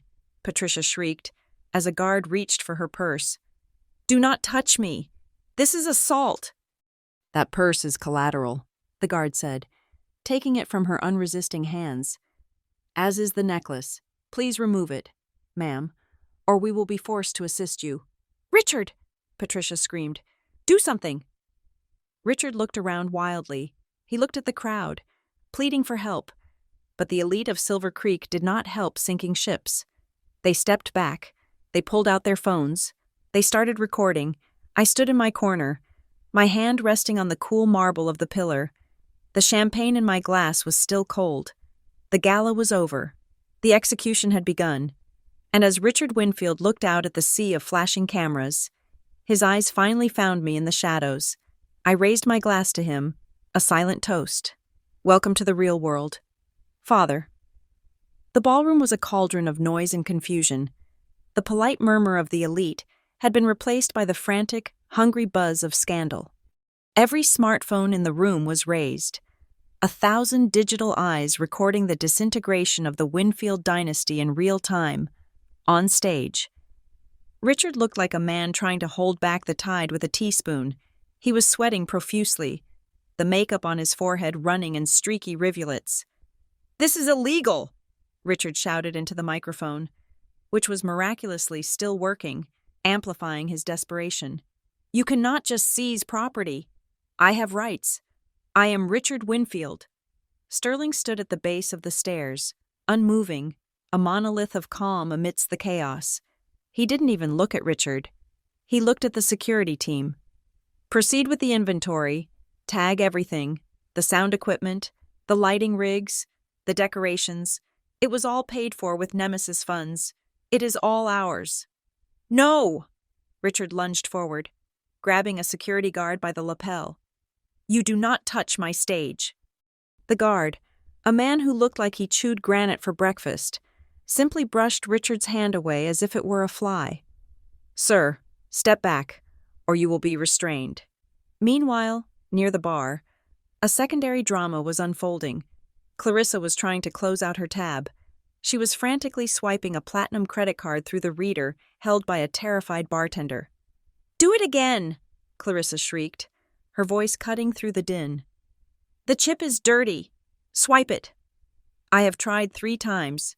Miss, the bartender stammered. It says, card seized by issuer. It is not declined. It is cancelled.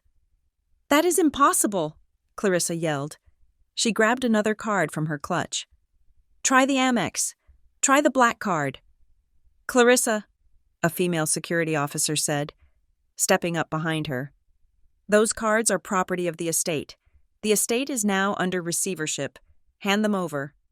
"Get away from me!" Clarissa swung her purse at the officer. "Do you know who I am? I am going to Paris. I have a show." The officer caught the purse mid-swing and plucked it from Clarissa's grip with practiced ease. She opened it, dumped the contents onto the bar counter, lipstick, phone, and a stack of credit cards, and began bagging the cards into an evidence pouch. "Hey!" Clarissa screamed, stomping her foot like a toddler. "Give that back. That is stealing." "It is repossession," the officer corrected. Back on stage. Richard was hyperventilating. He turned to Sterling, his face purple with rage. "Sterling, talk to me. We are partners. We drank together. We played golf. Why are you doing this over a 3-minute delay?" Sterling finally looked up. His expression was one of mild boredom. "We are not partners. Richard, you are a debtor. I am a collector. And frankly, your golf game is atrocious." "Who is doing this?" Richard demanded, his eyes scanning the room wildly. "Is it the banks? Is it Callaway? Who is behind Nemesis? I want to speak to the owner. Get them on the phone." "The owner does not speak on the phone," Sterling said cryptically. "The owner prefers direct action." Just then, the double doors at the back of the room swung open again. This time, it wasn't private security, it was the police. 4 uniformed officers and 2 detectives in cheap suits walked in, moving with the heavy, inevitable momentum of the law. They marched straight down the center aisle, ignoring the gasps of the crowd. They weren't looking at the furniture. They were looking at Richard and Patricia. Patricia, who had been trying to sneak away toward the side exit, was intercepted by a detective. "Patricia Winfield?" the detective asked, holding up a badge. "I have nothing to say to you," Patricia snapped, trying to push past him. "My husband handles the business." "This is not about the business, ma'am," the detective said loudly enough for the nearby tables to hear. "This is about the Hope for Tomorrow charity fund." The color drained from Patricia's face so fast she looked like a corpse. "We have a warrant for your arrest," the detective continued, pulling a pair of handcuffs from his belt. "Charges include embezzlement, wire fraud, and grand larceny. We have evidence that over $1.5 million of charitable donations were diverted to personal accounts." "Lies!" Patricia screamed as the cold metal clicked onto her wrists. "It is a lie. I am a philanthropist. I help children." "You helped yourself to a Bentley," the detective said, spinning her around, on stage. The other 2 officers were climbing the stairs toward Richard. "Richard Winfield," the lead officer announced, "you are under arrest for conspiracy to commit fraud, tax evasion, and falsifying corporate records." Richard backed away until he hit the screen behind him. No, this is a misunderstanding. My accountant talked to my accountant." "Your accountant is already in custody, sir," the officer said. "He is singing like a canary. Turn around and put your hands behind your back." The crowd was in a frenzy. Flashbulbs were popping like strobe lights. The humiliation was total. The Winfields, who had walked in as royalty, were being shackled like common criminals. "This is a setup," Richard roared as the cuffs were tightened. "Someone planned this. Someone wanted to destroy me." He looked at Sterling. "It was you. You set me up. Who are you working for?" Sterling shook his head slowly. "I am just an employee. Richard, I just read the script." "Then who?" Patricia wailed from the floor, where she was being led away. "Who hates us this much? Who has the power to do this?" Sterling didn't speak. Instead, he slowly raised his hand and pointed. He pointed past the police, past the cameras, past the stunned guests. He pointed directly to the shadowed corner near the marble pillar. The room fell silent. 500 heads turned to follow his finger. The spotlight operator, sensing the moment, swung the heavy beam of light away from the stage. It swept across the room. searching, until it landed on me. I stood there, bathed in the blinding white light. I didn't blink. I didn't flinch. I took a sip of my champagne. I stepped out from the shadow of the pillar. The heels of my shoes clicked on the marble floor, a sharp, rhythmic sound that echoed in the silence. I walked toward the center of the room. The crowd parted for me, not out of politeness, but out of fear. They didn't know who I was. Not really. They knew me as the carpenter, the failure, but the woman walking toward the stage didn't look like a failure. She looked like the owner of the building. I stopped 10 feet from where my parents were being held. Richard looked at me. His eyes were wide, confused, struggling to process the image. "Diana, what are you doing? Tell them. Tell them who we are." "I know exactly who you are, Richard," I said. My voice was calm, but it carried to the back of the room. "You are a thief, and you are a fraud." "Diana," Patricia gasped. "How dare you? Help us. Call Vance. Call the lawyers." "I did call Vance," I said. "He drafted the warrant, and he wrote the contract you signed." Richard froze. The realization hit him like a physical blow. "The contract? Nemesis Capital? Who do you think Nemesis is?" "Dad?" I asked, tilting my head. "The goddess of divine retribution, the one who punishes hubris. Did you really think a stranger would give you $5 million just because you have a nice smile?" I reached into my small clutch and pulled out a piece of paper. It was the crumpled medical bill for $4,500. The one Patricia had thrown at me weeks ago. I held it up. $4,500, I said. That was the price. That was the cost of my loyalty. That was the cost of your salvation. I dropped the paper. It fluttered to the floor, landing near Richard's polished shoes. "You wouldn't pay it," I said. "You told me to be an adult. You told me to learn about financial responsibility." I gestured to the police, to the security guards, to the seized assets. "So I learned," I said. "I learned that if you want to teach someone a lesson, you don't ask for permission.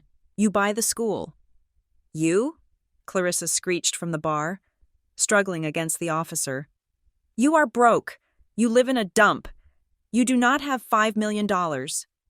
"I have $25 million, I corrected her, my voice turning to ice. "I sold my software company last month, Aegis Protocol. You might have heard of it, or maybe not. You were too busy buying purses." The gasp from the crowd was audible. "You had the money?" Richard whispered. "All this time? You had $25 million? "Yes," I said. "And you let us suffer?"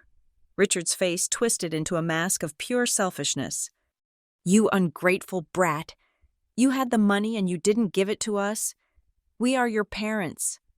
"I gave you a chance," I said. "I came to you with a bleeding hand. I gave you a chance to be parents.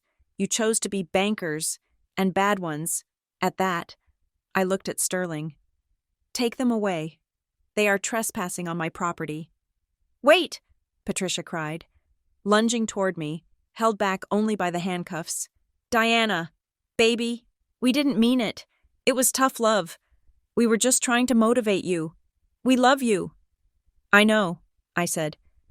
"You love me exactly as much as you love that watch on Dad's wrist, which, by the way, belongs to me now." I nodded to the officer holding Richard.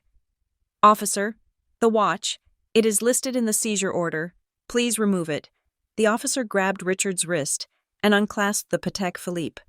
Richard watched it go, a look of pure agony on his face, more painful than the handcuffs. "My watch," he whimpered. "My time." "Your time is up," I said. The police began to drag them toward the exit. The cameras flashed blindingly. The crowd buzzed. Richard looked back at me one last time over his shoulder. He looked small. He looked old. He looked broken. "Diana," he shouted, "what are you going to do?" I stood in the center of the ballroom, the spotlight reflecting off my black dress. I looked at him, and for the first time in years, I smiled. It was a genuine smile. I am going to finish the renovation, I said. And then they were gone. The doors swung shut. The siren lights outside flashed red and blue against the windows. I stood alone in the center of the room. The music was gone. The family was gone. The lie was over. I turned to the crowd, raised my glass, and took a drink. Please, I said to the stunned guests, enjoy the party. The drinks are paid for, but remember, check the fine print.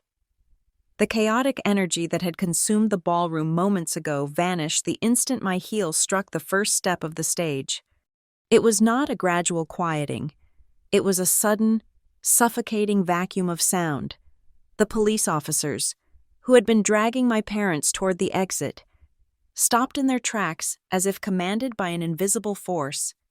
They turned, holding Richard and Patricia firmly by the arms, forcing them to face the platform they had just been pulled from. I walked to the center of the stage. The spotlight, which had been searching the room, snapped back to me, blindingly bright and hot against my skin.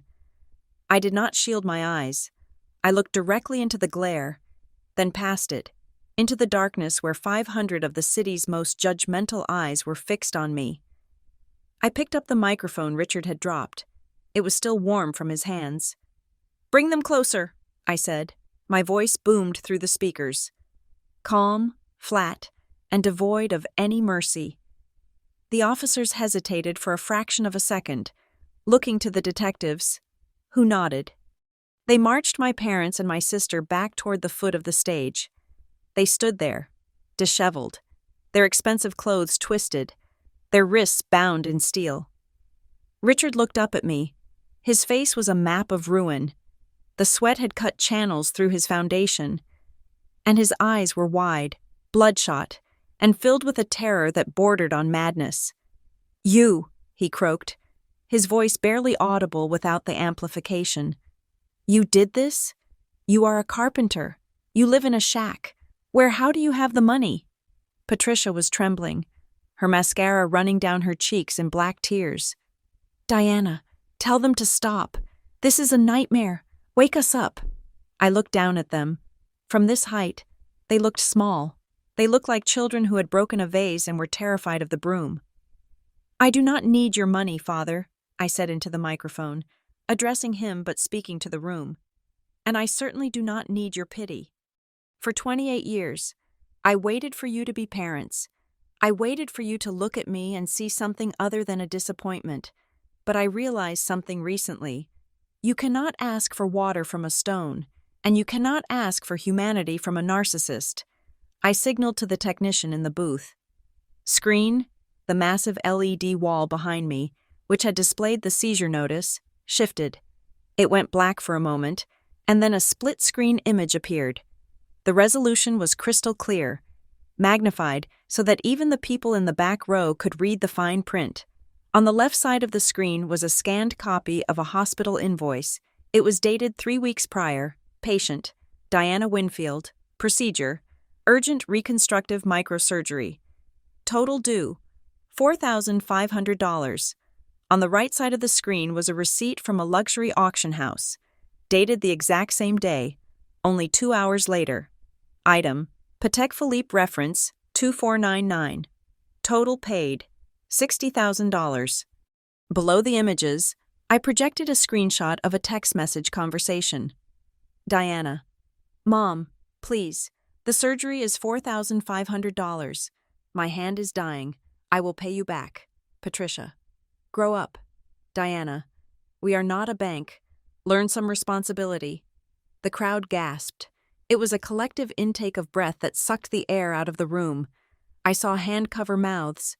I saw heads turn to whisper. The evidence was irrefutable, and it was ugly. Look at it, I commanded. Look at the price of your daughter. Richard stared at the screen. He blinked rapidly, as if trying to erase the image with his eyelids. Patricia let out a sob, her knees buckling, held up only by the officer gripping her arm.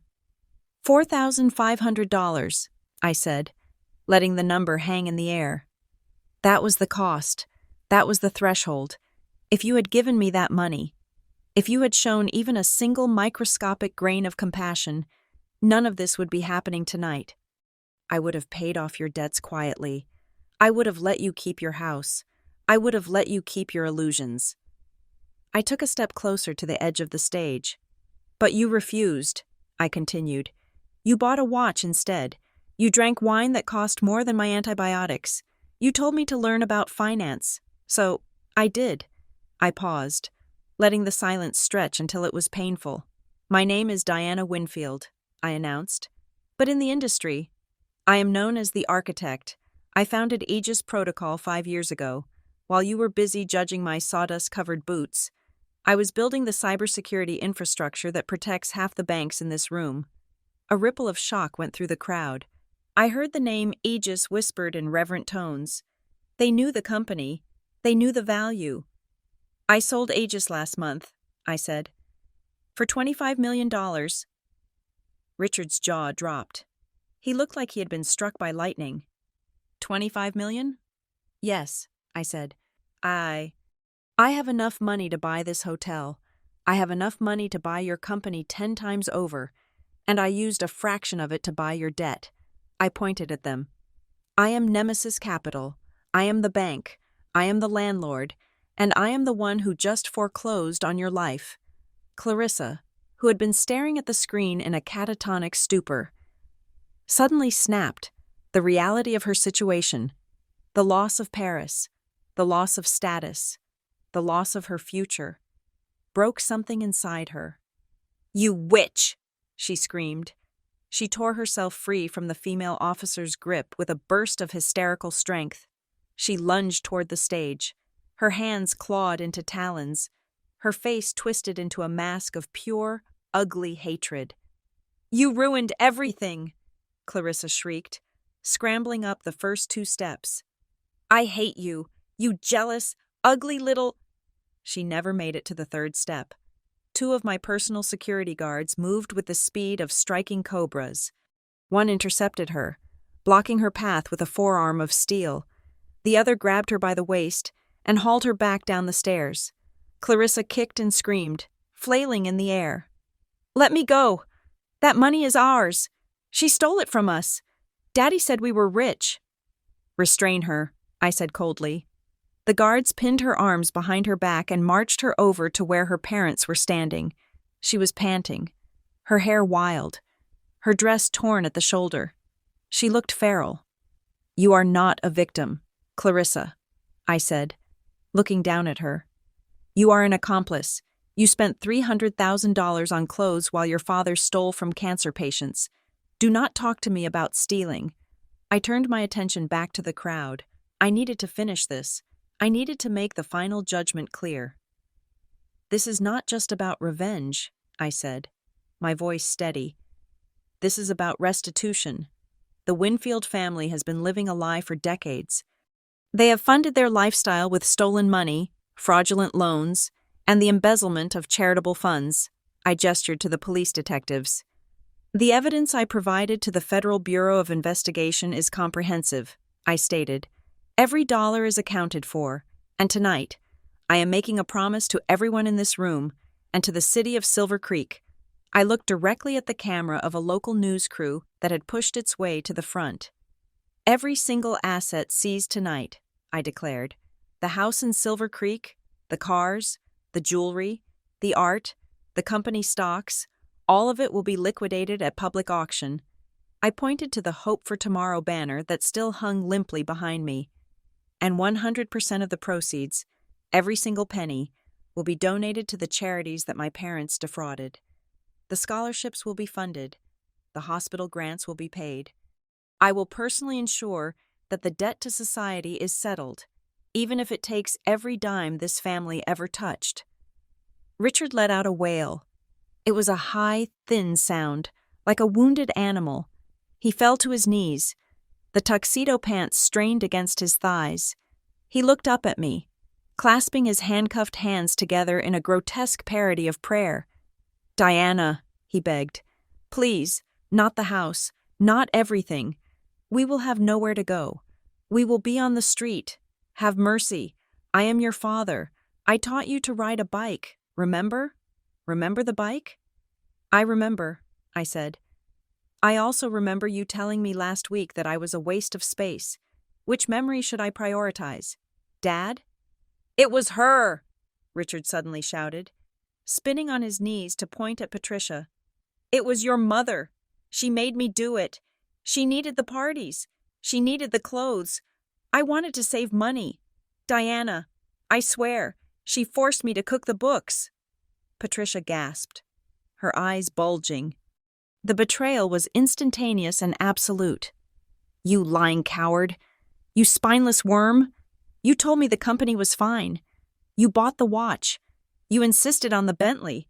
You said, Patricia, we deserve this. Do not pin this on me. Richard, I am a victim of your incompetence. You spent $40,000 on face cream, Richard screamed back, spit flying from his mouth. You gambled away the pension fund, Patricia shrieked. It was pathetic. It was disgusting. They were tearing each other apart like rats in a sinking cage. The veneer of the perfect couple had dissolved, leaving only two selfish, frightened people trying to use the other as a life raft. The crowd watched in horrified fascination.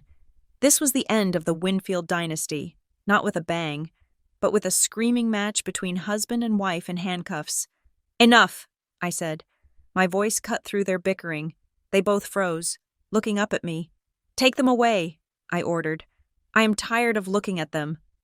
The police officers, looking equally disgusted by the display, hauled Richard to his feet. He sagged, his legs refusing to support him, and they had to drag him. Patricia was sobbing quietly now, muttering about her reputation. Clarissa was silent, staring at the floor, her spirit completely broken. As they were led through the center aisle, the photographers swarmed. The flashes were blinding, a strobe light storm, capturing every second of their shame. Click, click, click. Richard Winfield, the man who wanted to be a king, was immortalized as a weeping criminal. Patricia Winfield, the socialite, was captured in diamonds and handcuffs.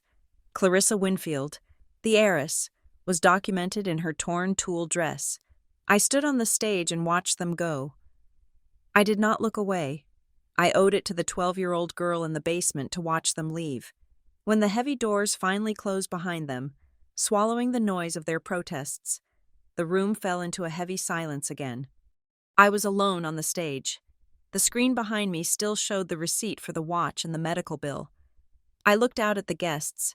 I saw the fear in their eyes. They were wondering if they were next. They were wondering if their own closets had skeletons that I could see. I lowered the microphone. I did not smile. There was no joy in this.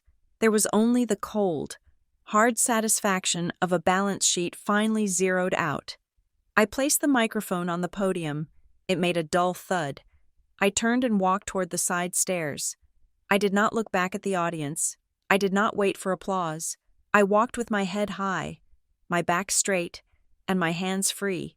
My work here was done. The pests had been exterminated. The house was clean. I walked into the shadows of the wings, where Vance was waiting for me. He handed me a bottle of water. That was brutal, he said quietly. It was necessary, I replied, taking a sip. The water tasted cool and clean. Are you okay? He asked. I listened to the murmurs of the crowd fading behind me. I thought about the empty mansion on the hill.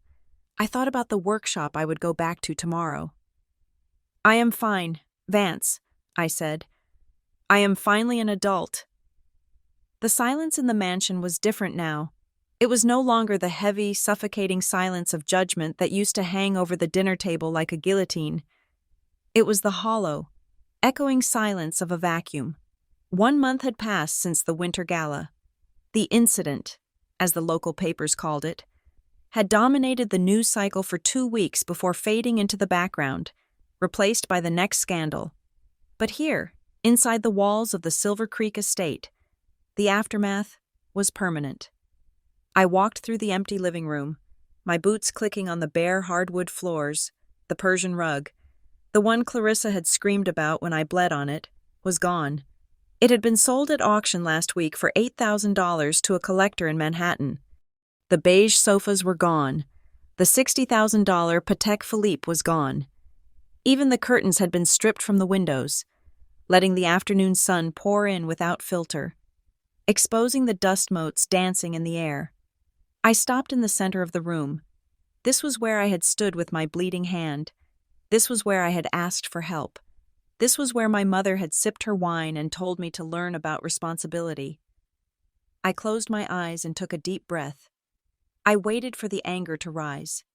I waited for the old hurt to grip my chest, but nothing came.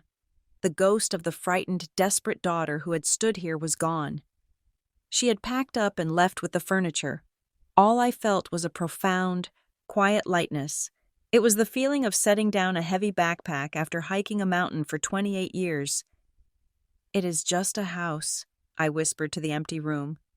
"Just wood and stone." I turned and walked out the front door, leaving the key under the mat for the real estate agent. The "for sale" sign on the lawn was hammered deep into the earth. The proceeds from the sale would not go to me. They would go to the creditors, and then to the victims of the charity fraud. The slate was being wiped clean. I climbed into my truck. It was the same rusted, beaten-up pickup.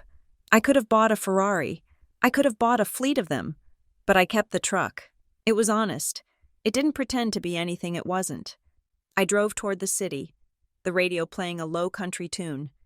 As I drove, I thought about the reports Vance had sent me that morning. Richard and Patricia were currently being held at the county detention center. Their bail hearing had been a disaster. The judge, disgusted by the evidence of the charity embezzlement, had declared them a flight risk. They were facing a federal indictment that carried a minimum sentence of 10 years. I had heard through the grapevine that they were not handling it well. Richard spent his days writing letters to senators who no longer took his calls. Patricia had tried to organize a prison auxiliary committee to improve the quality of the linens and had been laughed out of the common room. They were trapped in a hell of their own making, forced to live without an audience for the first time in their lives. And Clarissa. I stopped at a red light and looked at the coffee shop on the corner. Through the glass window, I could see a woman in a brown apron wiping down a table. Her hair, once platinum blonde and perfectly styled, was pulled back in a messy bun. She looked tired. She looked ordinary. Clarissa had been spared prison, as her involvement was deemed willful ignorance rather than active conspiracy. But the court of public opinion had been far less lenient. Her social media accounts had been flooded with hate comments until she deleted them. Her friends, the parasites who loved her money, had vanished the moment the credit cards were cut. Now, she was working double shifts to pay for a studio apartment on the south side of town. I watched her for a moment. She dropped a napkin, bent down to pick it up, and apologized to a customer. It was the first time I had ever seen her apologize to anyone. The light turned green. I didn't honk. I didn't go in to gloat. I just drove on. Her punishment was simply being forced to live the life she had mocked me for. That was justice enough. I drove past the industrial district and pulled into a neighborhood that was up and coming. Old warehouses were being converted into lofts and breweries. But on the corner of Elm and Fifth, there was a brand new building. It was a pristine, state-of-the-art auto repair shop with 4 bays, hydraulic lifts, and a gleaming glass front office. A sign was being hoisted up above the entrance. It read, "Arthur's Automotive Restoration." I parked the truck and got out. Uncle Arthur was standing on the sidewalk, looking up at the sign with his mouth open. He was holding a wrench in one hand, and he looked like he had seen a UFO. "Diana?" he asked as I approached. "What is this?" "Vance told me to come here to look at a transmission job." "There is no transmission job." "Uncle Arthur," I said. I walked up to him. He looked older, tired from years of working in that drafty, leaking garage of his, but his eyes were still kind. They were the only kind eyes in my entire family. "I have a business proposition for you," I said. "For me?" Arthur laughed nervously. "Kid, I have got about $12 in my pocket until Friday." "You do not need money," I said. "You have talent, and you have integrity. Those are things I cannot buy." I reached into my pocket and pulled out a set of keys. They were heavy, attached to a remote for the rolling bay doors. I bought the building, I explained, gesturing to the gleaming facility. And I bought the equipment, the best snap-on tools money can buy, a brand new paint booth, a digitized diagnostic system. It is all fully paid for. Arthur looked at the building, then at me. Diana, I don't understand. You bought this? For who? For the owner, I said. I pressed the keys into his grease-stained hand. You? Arthur stared at the keys. His hand started to shake. Me? Diana, I cannot. This is $500,000 of real estate. I cannot accept this. It is not a gift. Arthur, I lied gently. It is an investment. I am the silent partner. You run the shop. You hire the mechanics. You treat the customers right. The way you always have. We split the profits. But you are the boss. Your name is on the door. But why? Arthur whispered, his voice cracking. Why would you do this for me? Because when I was bleeding, you gave me your roof money, I said, my voice thick with emotion.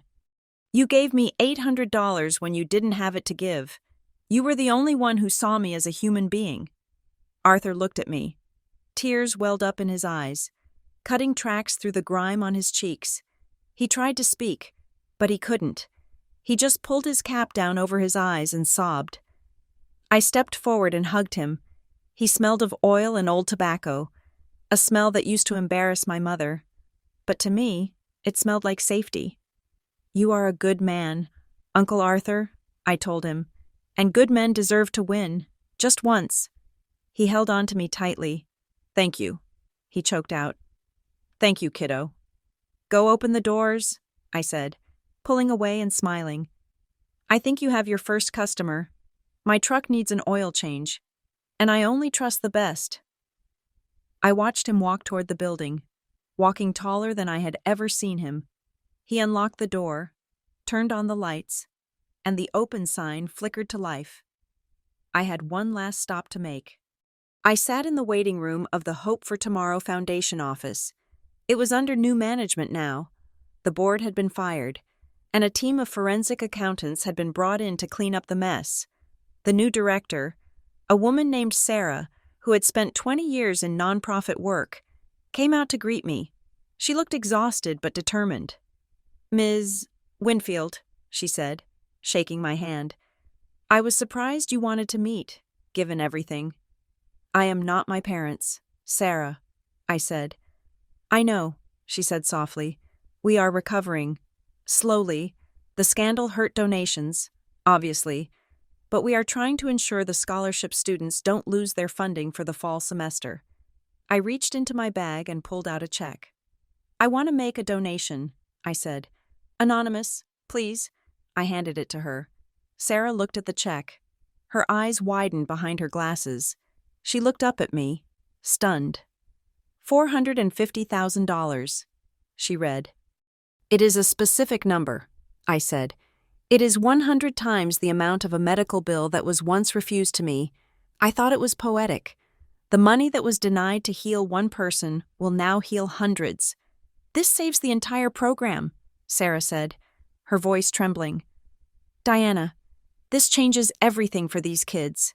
Good, I said. Make sure it goes to the people who need it. No parties, no galas, just help. I promise, she said. I walked out of the office and back into the sunlight. The air felt cleaner. The weight was fully gone now. The debt was paid. The balance was restored. I got back into my truck and drove toward the outskirts of the city, heading west, where the sun was beginning to dip below the horizon. The sky was a bruised purple and gold. I looked down at my right hand resting on the steering wheel. I flexed my fingers, index, middle, ring, pinky. The movement was smooth. The nerves had reconnected. There were scars, of course. Thin, jagged white lines that ran across my knuckles and up my forearm. They would never fade completely, but I didn't want them to.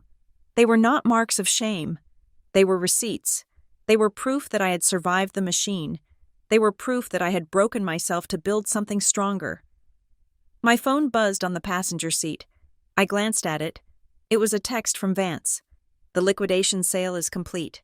The accounts are settled. Arthur is set up. The charity is funded. We are officially bored. Boss, what is the next project? I smiled. It was a dangerous smile. Sharp and ready. I thought about the world I lived in. I thought about the other Richards and Patricias out there. The bullies in high towers who thought they were untouchable. The people who stepped on the weak because they thought nobody was watching. I picked up the phone and typed a reply. Keep the engine running. Vance, we are not done. We go wherever there are bullies who need a lesson in humility. Aegis is back online. I tossed the phone onto the seat. I shifted the truck into high gear. The engine roared, a sound of raw, unpolished power. I wasn't the carpenter anymore. I wasn't the victim. I was the nemesis, and the world was full of people who were overdue for a reckoning. I drove into the sunset, not running away from my past, but hunting for my future. Thank you so much for listening to this story. It has been a long journey for Diana, and I hope you enjoyed seeing justice finally served. I would love to know where you are tuning in from. Are you listening while driving, working, or just relaxing at home? Please leave a comment below and let me know your location and your thoughts on the ending. If you enjoyed this revenge drama, please consider subscribing to the channel Blue Payback. It really helps us create more stories like this. Don't forget to hit the like button. And if you really want to support the content, smash that hype button so this video can be discovered by more people. Thank you for your support, and I will see you in the next story.